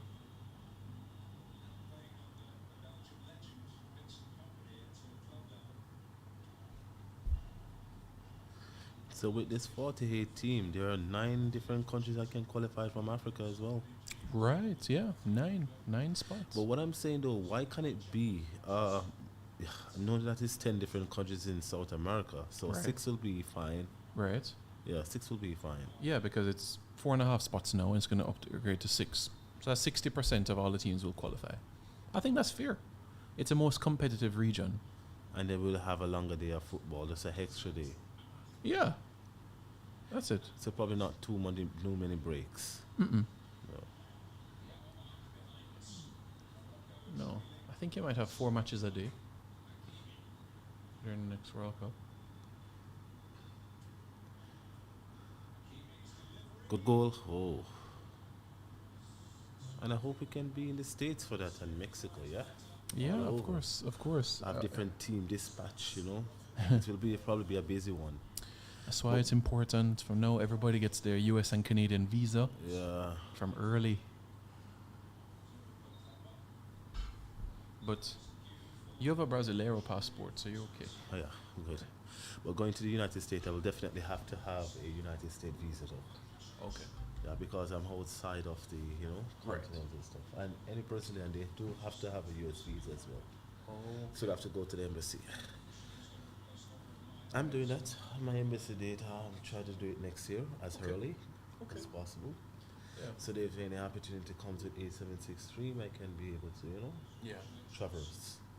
Exactly. Yeah. Pasilic.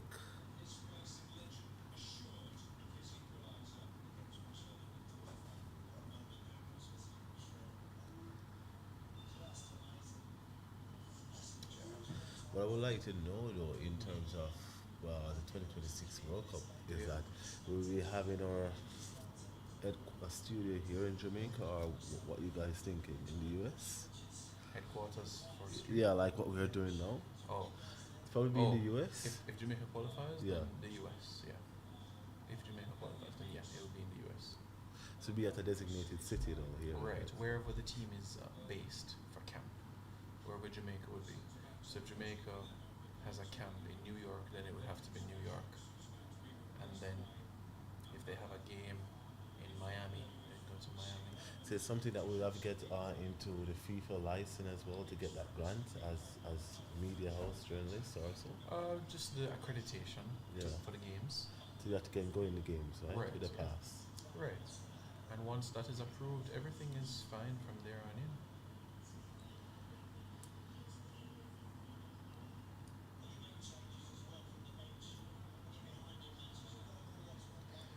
How many games will we be playing in Mexico? Quite a few. 16? 16 games we'll play in Yeah. Mexico. Yeah. So probably if Jamaica is there, we have to be in Mexico as well. Yeah, Is in Canada, we have to be in Canada as well. Exactly. Yeah. Exactly. But I guess in terms like personal, like I can be central in studio while corresponding you are in with the reggae boys team or thereabout. You understand me? Yeah. Yeah. And then the other way around, into the camp, Brazilian camp or therefore. You understand me? Right. Right. Even Yeah, that can make sense. there's a lot of work though. Yeah, definitely.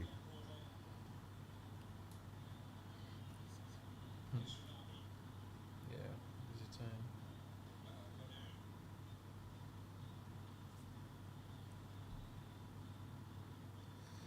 Oh,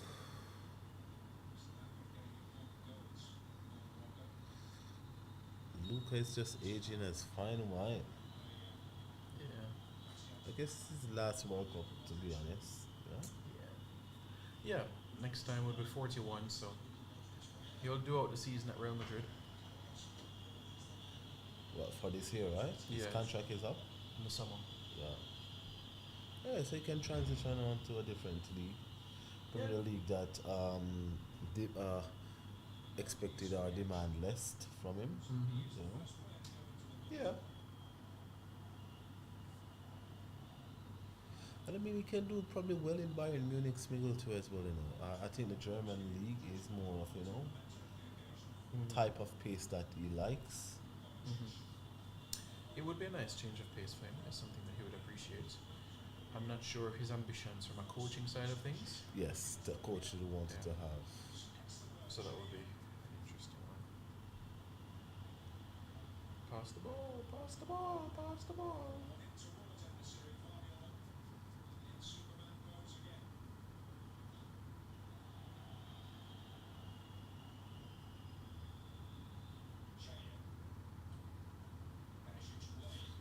Yeah.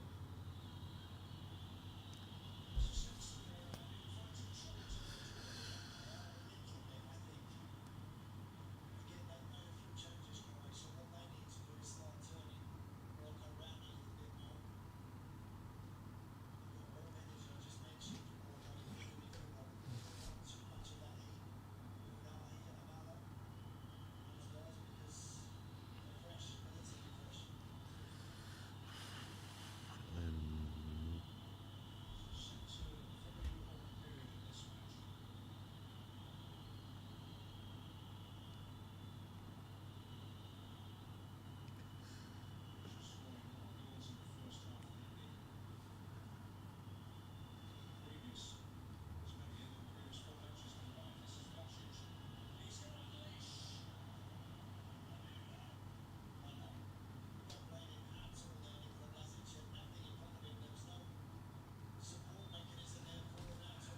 But Simon, with all these new plans for new competition, though, but how would you fit them into the calendar here? Just so that of a 9 months short span. The FIFA Club World Cup.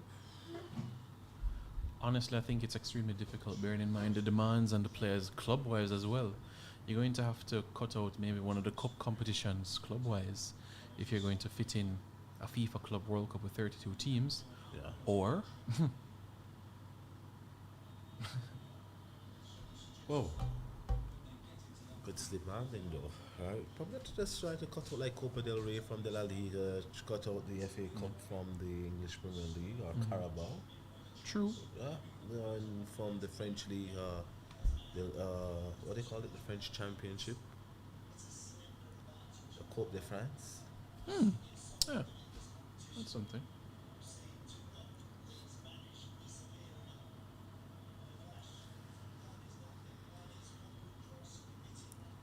I was looking at it last night. Some of the best atmosphere there is in football, the likes of in Turkish league, Yeah. Fenerbahce and all those, Galatasaray.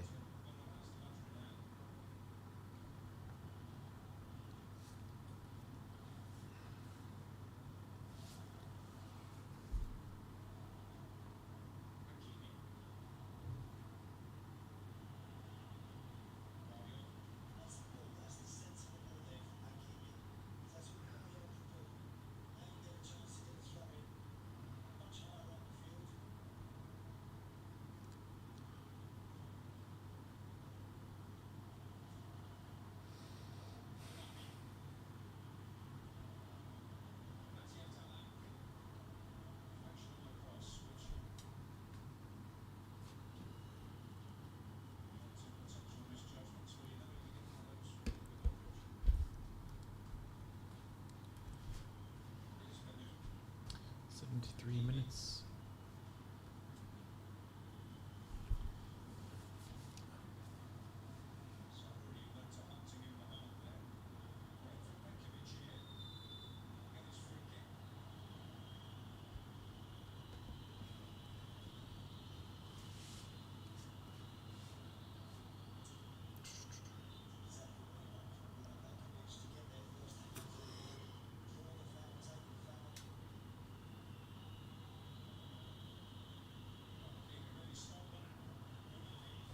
Go, go, go.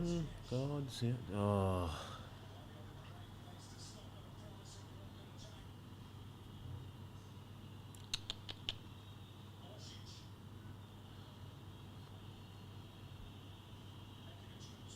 Good goal.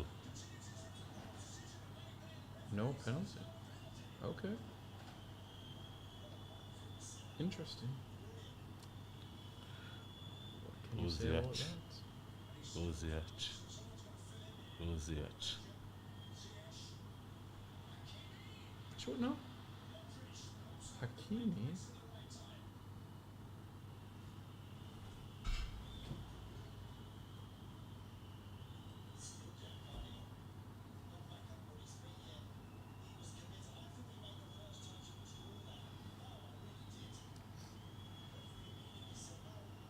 The edge.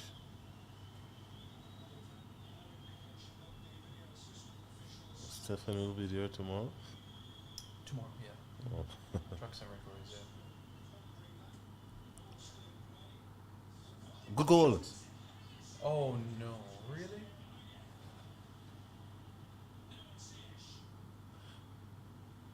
Oh, Referee. No. You got to check that.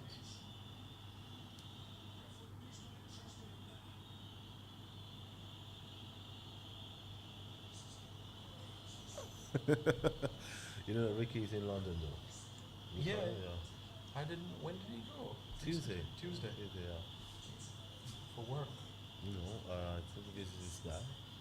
Let's have some Christmas time, me time. I think he'll be back though from next week or because it's snowing like crazy. I was talking like to my sister yesterday. I was snowing. Yeah. In London, snow.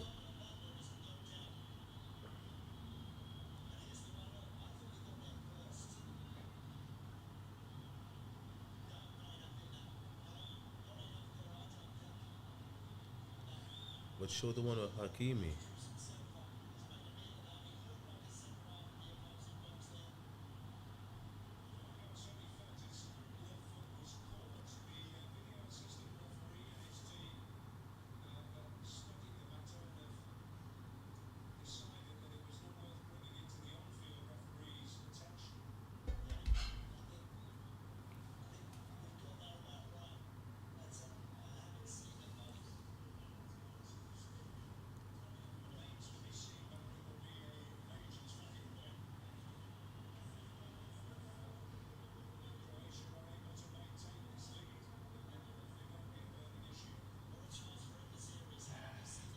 Goal here makes things interesting. So when you go like in the summer next year to Brazil, next summer to go to Brazil to see your dad, Yeah. or he come to Jamaica first. You come here first and then Okay. you can go. You wanna Okay. come? Next summer? You probably can go to the Brazil Federal Museum in Brasilia. You can do a Brazil. documentary there. Yeah, that's where the World Cup title and everything is. Oh, it's in Brasilia. Yeah. Oh, interesting.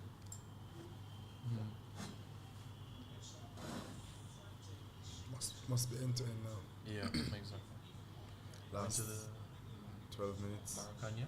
Yeah, you went to the Maracana? Yeah, and on the ground they have the names of the legends. Legends, yeah. When did you go to? 2004. Okay, yeah, a while back. Yeah, quite a while back. Yeah. You know, that's Best stadium you've been to? Or most memorable? for Sammy. Yeah, or even yourself as well. For me, is other than the Maracana, but for me, the stadium of Morumbi in Curitiba. Just right? in Brazil? Yeah. Okay. memorable.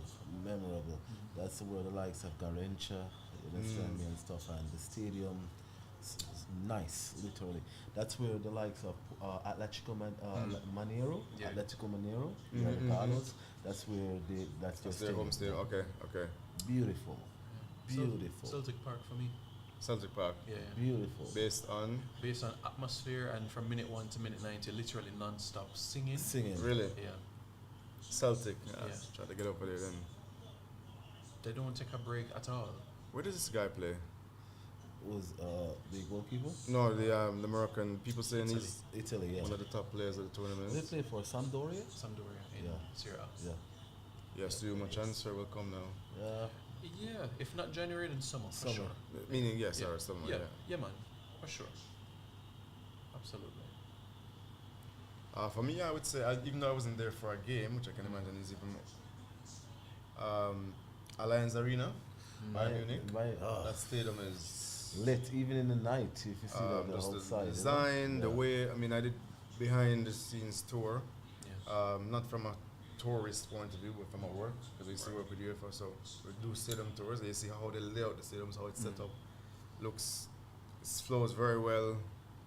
Yeah, definitely want to. I'm actually gonna go to the PSG Bayern game, so Okay, in nice. Munich. Oh, you're so going there? good chance, yeah. Nice, nice. So you're going in, Chance you probably can see See, Neymar as well. see what is. Yeah. That's the draw of the round. So, Mm.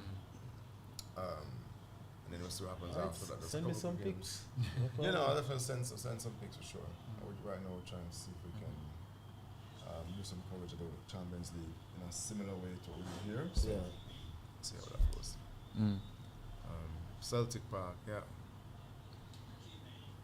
I've heard that Newcastle is quite loud as well. Just I haven't been to a game, but just to see the stadium by itself, Yeah. Newcastle. yeah, Hmm. that is immaculate. Yeah. That's a team. I think that, Camp Nou is very good too, you know, you understand me? Never been, but yeah. I watched Bayern Barcelona just in November. I can't know. The energy outside the stadium wasn't nice. You know, all these flares and this kind of energy. Inside the stadium, A lot of security though, huh? yeah. For the match. Barcelona lost 3-0, so obviously inside the stadium it was different. But yeah, I heard World Cup is it now? I have not been to a World Cup. I've been to Champions League, I've been to Euros, etc. But World Cup is what I have to do. If Jamaica was have you there, I ever would been have. to a final, Champions League? No, not the final. I've been to final of Nations League, but not Okay. the Champions League. Semi-finals, quarter? Quarter is the highest I've watched for Champions League. After the quarters, it gets very pricey. Like, it's already pricey now. It jumps dramatically. For once it goes semis, semis for and onwards, final. yeah. Honestly, a ticket is probably like $700. Oh, Finals. the finals. So a decent seat. You know? Not necessarily Cat 1, but let's say Cat 2. And that's a spend. And then once you, obviously the cities announced but early, you so see the you're working flights for go up, UEFA, you know, right? used So to, you, anymore, oh no, yeah. oh, so So now I'm probably going on my own now. Okay, Yeah. so if you working with UEFA, that will be Then you'd go for work. yeah. And actually, I was working on the national team side, so not club, so more on the Euro side. Good pass. Ooh, too much extra touch. Not on the left foot. The president now is what's it? Seferin, Yeah. Alexander Seferin. Yeah. And the director is Khalife, Paris Saint-Germain or something there. He's on the board as well. I think he's on the board. Yeah. Mhm. Yeah.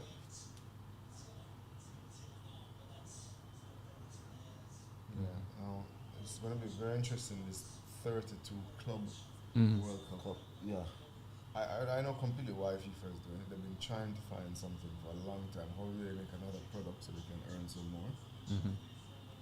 So and I think that's out of what was possible. So this give the I think that's indication then that with the whole Super League stuff, Yeah. vying to get away with the Champions League is also more of money. So course, Perez yes, and his guys knows that, so that's why they were pushing it.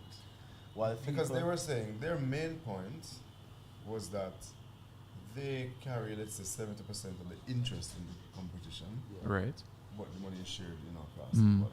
So right. They're just like, we are, it's on our backs. Yeah. It's like CARICOM, in Jamaica, not or the federation. Federation, Yeah. And Jamaica was like, we're the biggest Yeah, part exactly. of this, so we're giving the most but benefiting the least.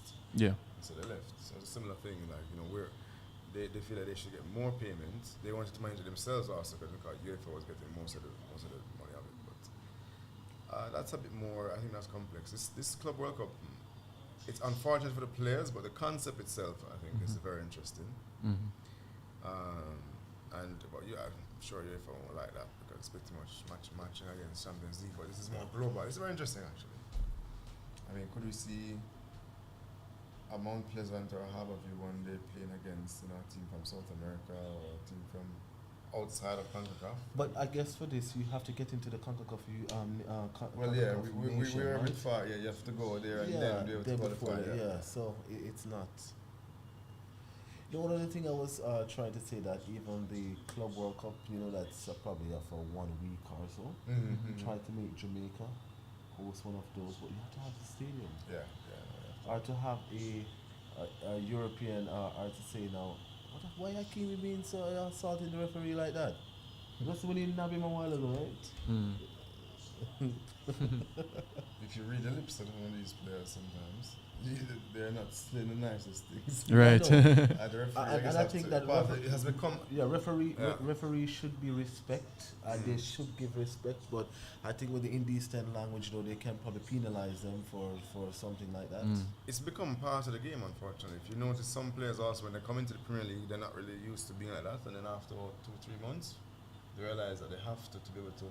I saw that Kai Havertz, for example, he just came, he was very kind of introverted guy, not really quarreling about things. Now if you see him, Bruno Fernandes as well, when he just came, he wouldn't have, but now he's like shouting, like, yeah, I mean, that's because they realize when it's right up the refs, Gerrard did they it have in the the chance England, of in the getting England a game. call on their side. Gerrard did it in the England game when he turned to the linesman and said like what they, use your eye.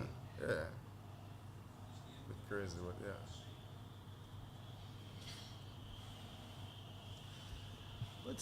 So how was your experience working for UEFA though? No, it was good. I mean, a lot of work because I was on the business side of it. So. Platini and stuff? No, I didn't. Actually, Platini was already gone by that time. It was suffering. This was like 2017 to 2021. Yeah, something like that. Or late 2020. So you've met Khalifa? No. In terms of names, I've met Figo. I've met Robert Perez. Nice. What's this guy from Dutch legend? He used to have dreads. What's his name? Gullit, Ruud Gullit. Not Ruud. Ruud. Yes. Ruud, Yeah. A couple others. So yeah.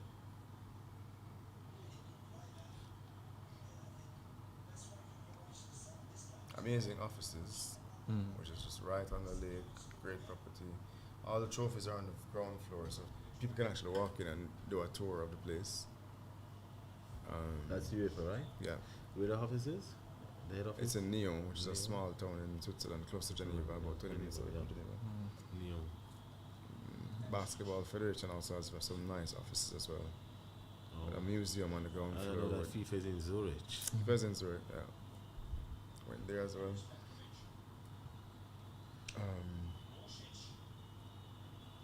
Haven't been to. Alright, Yeah, the left foot. That would have required outside of the boot to kind of curve it back. Yeah. I've met the Swiss here in Jamaica before. Like You said you never? No, I've you met have? the Swiss. Okay. And Simon, when the old man was coming by, he was like in that farm stuff. And I said, "Are you Swiss?" And he said, "How do you know that?" Because he said, "The way you look, there's just a way." And I said, how long have you been in Jamaica? And he said, "For 8 years." And I said, "You continue like this?" And he said, "Yes, because I have a farm in St. Mary or somewhere, Okay. And he was telling me that in Switzerland they use like Swiss franc, something like that. Yeah, Swiss franc, yeah. Swiss franc. And I'm saying that you guys don't use euro. He said not much, but when you go, you can. So you can pay with euro, convert, and you'll get just like paying the US in Jamaica, but the currency is. And franc. he said that the franc is probably much more than the US. You saying? It's strong, not much, but it is stronger than the US. Stronger than the US. Now it's stronger than the euro also because euro dropped with the whole oil crisis with Russia.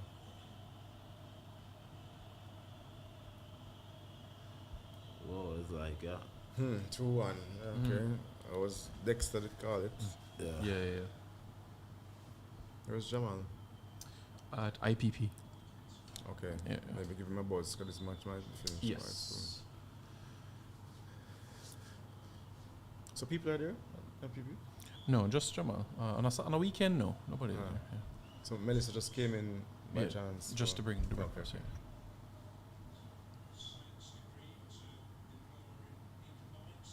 It's the most memorable day on set for you, Simon. Yeah. Most memorable day. England, Senegal. Most memorable, I would say. England, Big- Senegal, okay. England, Senegal, around the 16. The first half, when I was Senegal, was in complete control, and I figured, here we go again. Another encounter where you're supposed to win, where you don't get over the line. Yeah, And then here comes Jude Bellingham with the ball, yeah. and everything just changed from there. So it was a moment that I really, really appreciated and enjoyed. And in terms of Con- maybe studio vibe, relation, commentary, Yeah, what do you think were like? There was a really great discussion or something. yeah. Yeah, I think over the years I've been doing like, interview World Cup championship and stuff. I think that 876 really gives me the boots. You understand me? It is just more than the excitement, but insightful discussion, Yeah. informative. Yeah. So when I leave from this chair and going out there, I can learn something from the panel discussion. You Yeah. understand me? Yeah. And the atmosphere, I mean, like it's very, it is good. Yeah. It's very, very We had some good guests as well, to be honest. I think also getting the local players was a good touch. You know, the Amals and Jadine and Richard Nicholas, King, yeah. Richard King. Yeah. Which on the socials, funny enough, Richard King might be, of all the posts, was probably the most popular one, which is interesting. Yeah. Because Jadine talking about Portugal was very funny. Yeah, over here. But to the day, the Brazil-Croatia game, not only were there good conversations, Yeah. that video is almost 10,000 views. Yeah. Yeah. So the build up to that was good. Yeah. On On YouTube. YouTube, yeah. Andrew Edwards being on, in terms of just discussion, Yeah. it could be a 2-hour show, and I'll just listen to him. Yeah. That's what I would honestly Andrew has appreciate. a lot to offer, honestly. And a lot of exposure as well. I was thinking somebody I think that should be further up the ranks on a national level, but let's see what happens in the future. Yeah, absolutely. So that's a black Croatian. I found it interesting as well. Yeah. Or a Qatari supporting Croatia. Supporting Croatia, maybe, yeah. Come Morocco. Eastern Europe is the only market where you're not seeing that diversity yet. Or maybe little by little. Yeah. I heard you guys talking about Argentina earlier. That Right. for me strikes out that Argentina is the only South American country where not one black player ever. But that's a part of the history as well. That's a myth. No? There's one black player. His name, I'm into the 1958 World Cup, I think. Yeah. Yes. He's mixed Just race, but yes. Yes, Yeah. but after that, they just Yeah. discombobulate you. Come off the scene, please. The history book said there was a genocide. Yes. Yeah, exactly. Yeah. Yeah. And as I told you, there's a lot that comes over in Brazil, you understand, because in Porto Alegre, where my daddy is born, right, Rio Grande do Sul, that's the southern part, you can probably stay there and see Uruguay, you can go across to Uruguay and Paraguay, Okay. because you have, they call the Janaus river that's run, so it's on the right-hand side goes to Paraguay, goes straight down, you can stop over to Uruguay and go to Argentina. Okay. So normally that's where they do a lot of trading, like the government. Yeah, So normally like taking flight and stuff, it does all these lumber boards that make these beds and stuff, they just go across. Okay. So that person does do come over and stuff. So it is so it is so fun in terms of, for instance, that fisher folks who's there, if they have their wife and their wife give birth, if they give birth on the right hand side, you're in Argentina. Like that. So, and if you go to the left hand side, you're Brazilian. Yeah. But if you like northeast or thereabouts, you're a Uruguayan or Paraguayan. So any nationality you want to go. Like you can say, oh, children's program, where you can go. You understand me? So you just can give it. So it's just a unique, it's just one big continent, you understand me, that's split. And I think that a lot of the genocide, a lot of them, they get killed off into the war against the Falk Island, against England, at the time in Argentina. And then some of them, they go to neighboring country, like Yeah, man, I understand they were Paraguay, sent to Uruguay, Paraguay, Brazil. right, exactly. You Yeah, understand sent me? out. So, But it's interesting also that even we're talking about something that happened over 50 years ago, 60, 70 years ago. Yeah, and Today still. Today it still gives, There's because no- as I was telling Simon, I know if you were here listening to me that No, I was down there. It's oh, that's a good one. Yeah. My cousin, right? She have done her studies in Buenos Aires, and she said that she see one black person, and that one black person is an expat of Ecuador, right? And she said that when they So, go like southern, 10 minutes she and have then seen one person, and then like they're making like monkey noises and all these stuff when you're on the train. So literally, if you go beside someone to sit, they're probably like, yeah. And even and that's why in Argentina there's not a lot of black folks who visit them as tourists there. They get the links. You understand me? It's merely like Brazil is the hub of tourists, and the biggest economy as well. Have you been to Carnival? Of course. Oh, come on. Have you been there on New Year's Eve when they have this? No, going in the river? it's only like this summertime. I want to go there on the New Year's Eve though, but you know. Yeah. I mean, you get off that plane, you know, in Aeroporto de Rio or Sao Paulo or Bahia. You want to kick off your clothes and everything, and you want to get a mix of things. You understand? That gives you an atmosphere that I am rich in spirit, rich in love, and I'm here to just enjoy what God gives us. That's when you go to Brazil. That's it. And you did a studies the other day that a lot of person goes to Brazil when they're having the most difficult time in their life of stress or anything. Because I think in the Western Hemisphere, Brazil is the #1 country, which is the happiest country.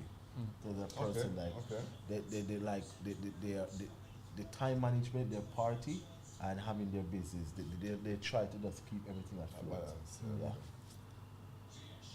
But it's good. It's very good. A very good country in terms of economy and stuff and things. You know? One thing I like, they can feed themselves. Ooh, that was a chance. That was it. That's a chance, man. That was 2-2. Yeah, that's finished now. Jumped a little bit too early. Caught the ball, but it was too high. But he's known to scoring these goals during the World Cup, you know, these headers, you know. Well, that's true. It wasn't that far off. That would have sent the Croatia in penalty. There's no extra time? 6 minutes of stoppage time. No, I mean, because you're saying penalties. I said if he had scored. Oh man. Croatia finished third. Croatia third, folks. Morocco finishing fourth. They have a great stat, you know. Croatia. I think I heard you just mention it. Every time they've left The group, they go to the semi-finals. That's amazing. So 98. A population of 3 million or 3 point something, probably similar to Jamaica. They have get over a lot. They have been through a lot. Right? And to see that they have been, you know, going through the ranks. A lot of people in Europe, especially Eastern Europe, don't have them. A lot of person think that Serbia would have been the better outcast for them, but they have stick their nose in front, and they do what they have to do and make their little 3 million people a proud nation. And it's something that you have to thank the lads of Perisic and Modric over the years. They have give themselves to the game.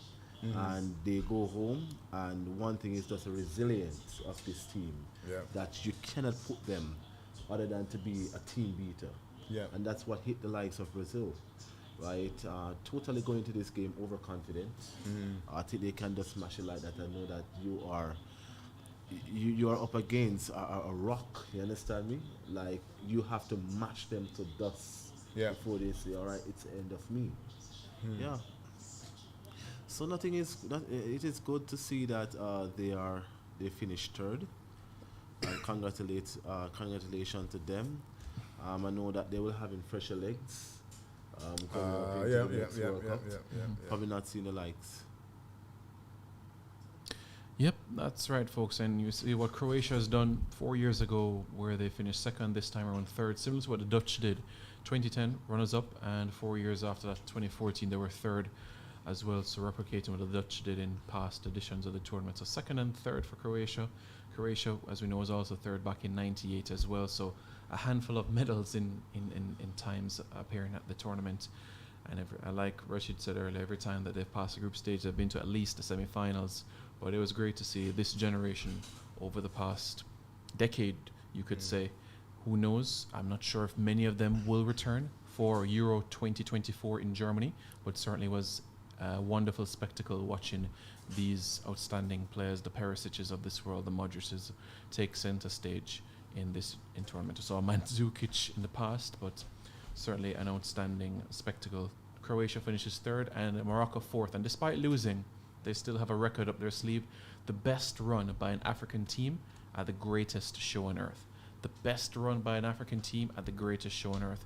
We will be wrapping up our coverage in about another 10 minutes or so. But Romari, I just wanted to get your feedback quickly, not just before we get in the game.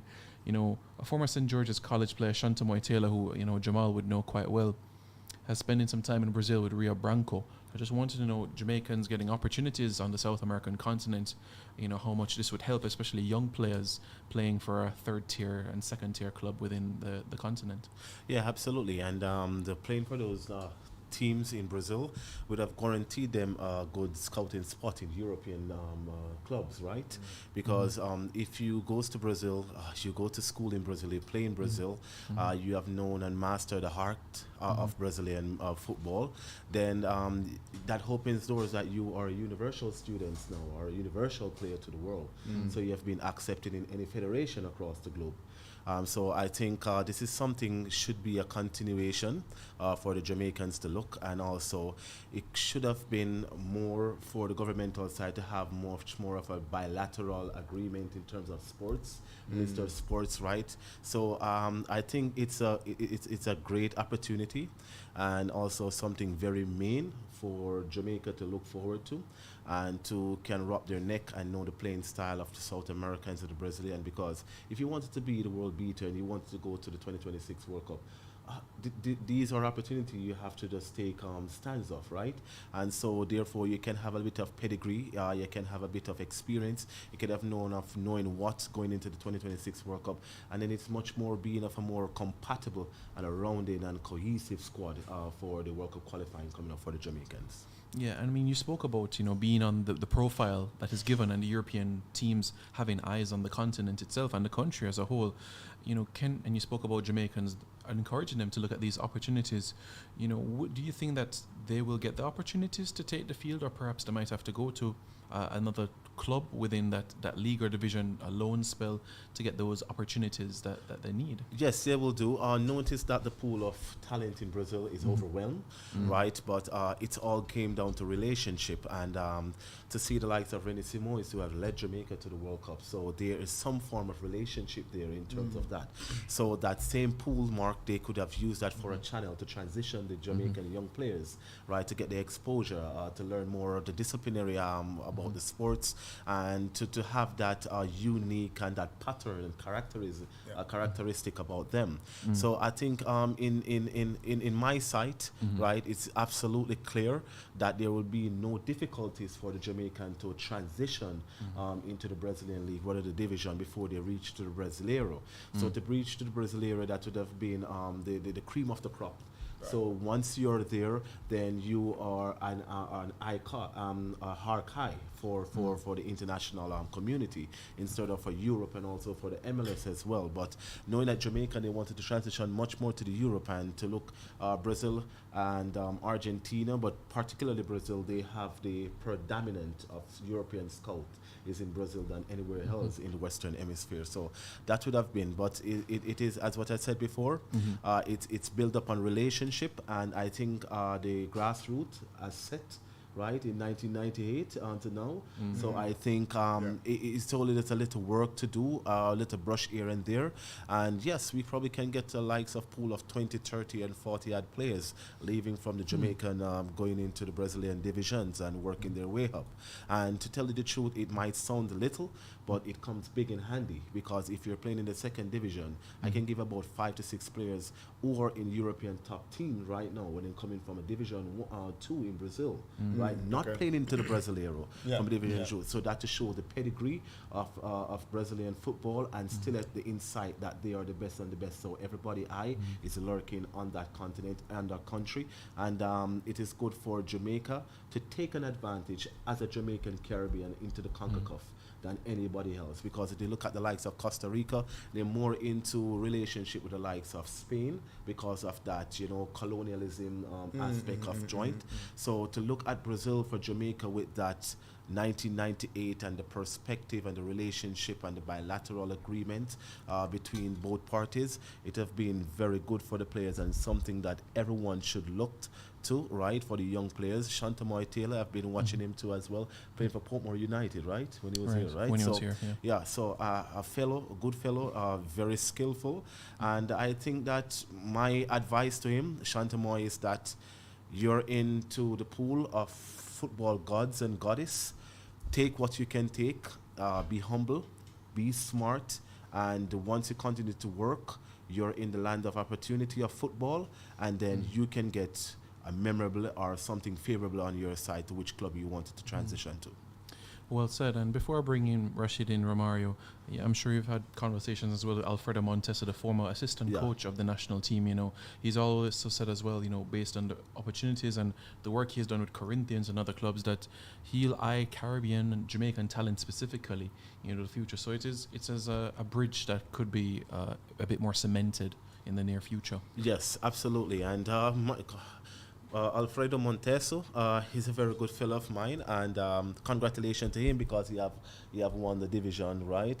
Into the second division in Brazil, right? So he is very optimistic, right, about these Jamaican players. He see the talent that we have, being at the directors here, right? In just a couple of years ago with the national team, right, before Winfried Schaefer comes along, and he is, as I said, very optimistic. He loves what he see, and he know that a group of pool of talent is in Jamaica, and it is nothing good for him to just stretch a hand to give opportunities to those young Jamaicans that he see at sight who can be world beaters. Definitely, really, really appreciate that, Romario. Rashid, we know, the tournament, we have one game to go and everything of that nature. I asked about the buzz, what it was like there. For you, was it a World Cup that lived up to your expectations, quality, breakout stars? Did you particularly enjoy this tournament as a whole? I think, and that's what I thought from before, once the World Cup started, then the action on the field took over. I think this World Cup, many people I have not seen watching the sport, normally do not watch sports, got involved. We've seen so many drama stories, which is what you want, the stories that come out of the tournament. Unexpected runs like Morocco here finishing 4th. Brazil, unfortunately, for some, dropping out early. Yeah, which I get over yesterday. And just many different aspects. Okay, the Hurricane missing a penalty at the end. Just different elements. France being in the finals tomorrow without 3 starting players. Potentially 1 coming back. But so these are the kind of stories that will live with us. We'll remember where we were when a certain game or moment happened. And I think it augurs well.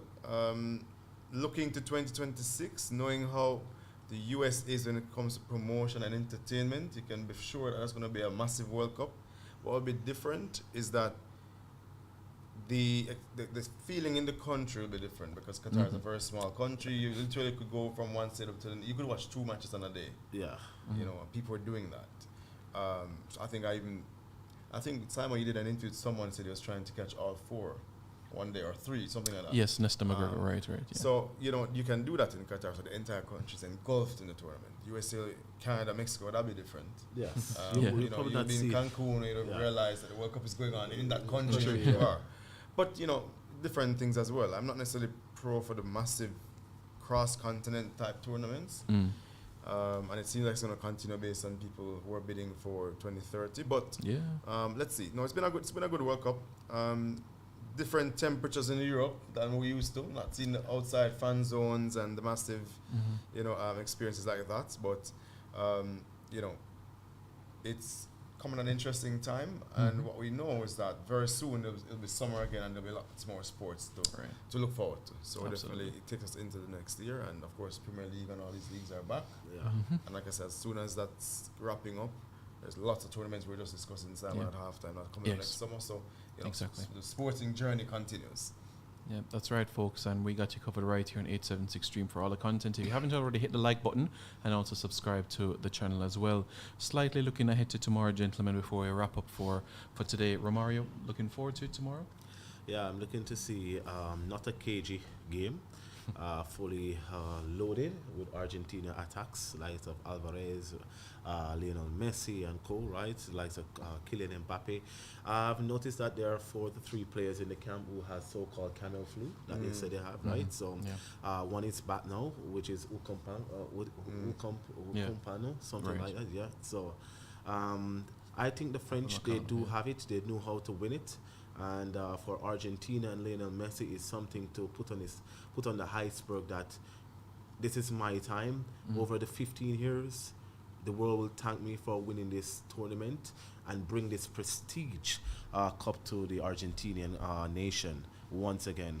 The last time it was Maradona, right? And he wanted to stamp that class. Kylian Mbappe, huge heart, huge ego, wanted to replicate the likes of Pele Nascimento, the young players to have 2 World Cups again. And my prediction tomorrow, I'm going all out for the French. You guys can digest that. You see from which perspective. I never want the rival to trump over the Brazilian. But so I'm seeing the French tomorrow. I'm rooting for the black guys again. And I just see France just nudging the Argentine tomorrow. I'll go set for 2-1. Okay. Yeah. Interesting. 1-1 going into the tie to make it more of an interested game to see which side is going to linger more, who is going to nib at their teeth, who is going to have that one chance of mistake, and that mistake is going to pay dividendly, right, for them. So at the end of the day, I'm going for the French. Does Messi have to win it to be considered the GOAT? Still far away from the GOAT in terms of that because I know the politics into football, and please, guys, do not kill me. Pele Nascimento has won 3 World Cups. Right, 58, right? 62, 70. Yeah. And I'm not seeing anybody said he's the GOAT. He's the king, right? Good. But is it that the greatest of all time bigger than the king? Absolutely. So at the end of the day, I'm just going to say that prematurely, that the guys who watching football for the last 15 years till now, we should thank the likes of Cristiano Ronaldo and Lionel Messi for giving such of an, Ray Hudson would say, magisterial 15 years, right? And to see the go ahead, it's good at marketing. Nobody can tell it more than Florentino Perez and Bartomeu of Barcelona, who has hit the spikes of that 15 years of players. And to see this truly, if Lionel Messi do to win the World Cup tomorrow, it would have gone down, not the greatest of all time for me, but he have won every single thing thereof in the game of football, which he would have been one of, not the only. So the greatest of all time go to no. I'll still left that to Pele Nascimento. Okay. Interesting. And you can agree with me too, right? You know, for me, does it make him the greatest? First of all, when it comes to this GOAT conversation, I always believe you have to do that generationally. Yes. It's hard to compare across generations. Yeah. I mean, it's like comparing LeBron with Jordan. Yeah. Right. I don't think you have to compare eras separately. So let's talk about in the last 20 years, would he have been the best player ever? then the really only comparison, I guess, would be Cristiano Ronaldo in terms of Yes. who is it? Absolutely. And so the absolutely. real question is, if he wins the World Cup tomorrow, Right. does that put him ahead of? Like, does that Yes. end this argument? Of Yes, Altogether. absolutely. Ronaldo? Put him ahead of And Cristiano. I've always been a little bit more pro Ronaldo, but I do believe that if he wins the World Cup tomorrow, Yeah. then it ends the argument in a way. We know what he's done at club level, even Yeah. though it took a long time to move from a club. National level, in the end, at the tail end of his career, he's just adding those things as cherry on top. Yes. You remember Messi had retired from international football Before after he losing Copa. that Copa America Exactly, against you know. Chile, yeah. and then came back, won it, and then won the World Cup. It's hard to argue against that if he wins tomorrow. Yes. But I don't think he's going to win tomorrow. I don't think so. Absolutely, I'm just seeing the French tomorrow going with it again and As and well, I Yeah. think for me, what's the massive difference is squad depth. Still come back to a stronger French team. Still come back to having 3-4 players off the bench that give you the same level as those who are on the field. And I don't think Argentina has that. And that makes such a difference in the 60th, 70th minutes where we're both going to have to make changes. One team is able to maintain a level. The other team is dropping a bit because of who's coming off the bench. You know what I mean? So let's see. I mean, when you can bring on people like Kingsley Coleman as a bench player. of course, absolutely depth. you know, these That's showing the guys- craft, you know. So, but I'm hoping for an exciting game. I hope it's not cagey, and that we have it's good to see these two. There's two different stories here. You know, there's Messi, as we just discussed, winning a World Cup. Yes. Big story, Argentina, etc. And then there's, I guess, primarily Mbappe winning 2 at a young age. But there's also, I guess, the story of Benzema coming at the end. Will he play Ballon d'Or winner, winning a World Cup? Yeah. And France winning a World Cup without 2 to 3 starting players. So, yeah, these are the kind of things, the stories that will come out tomorrow, and let's see how it goes. Yeah, let's see. And, just to echo the points, finally, folks, of what Romario and Rashid have said, no Conte, no Pogba, and France have not had Benzema throughout the course of this competition. We'll see what happens tomorrow. And, and we've spoken about Nkunku so much times as well, and still being able to go to back-to-back finals. The depth Fernandes, is tremendous. Yeah. And that shows everything right there. Clairefontaine Academy doing its job quite well within France. Folks, thank you very much so much for tuning in. We really, really appreciate it. Thank you as well to Rashid and Romario for being here with us. They will be back for our final tomorrow. Join us. Pre-game show 9:15 a.m. All right, folks? And stay tuned to our social media handles for more updates, where we'll be, stories, and everything in relation to the final. It's going to be a treat, folks. So hang in there with us. And also, comment as well your predictions for tomorrow. France, Argentina. Is Messi the GOAT right now? Does he even have to win it? Let us know your thoughts in the comments below, folks. Thank you all so much for tuning in. One more game to go. Will it be Le Bleu or La Alba Celeste? We'll find out tomorrow. Take care, folks.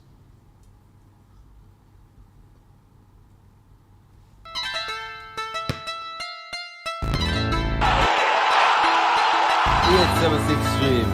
Left up.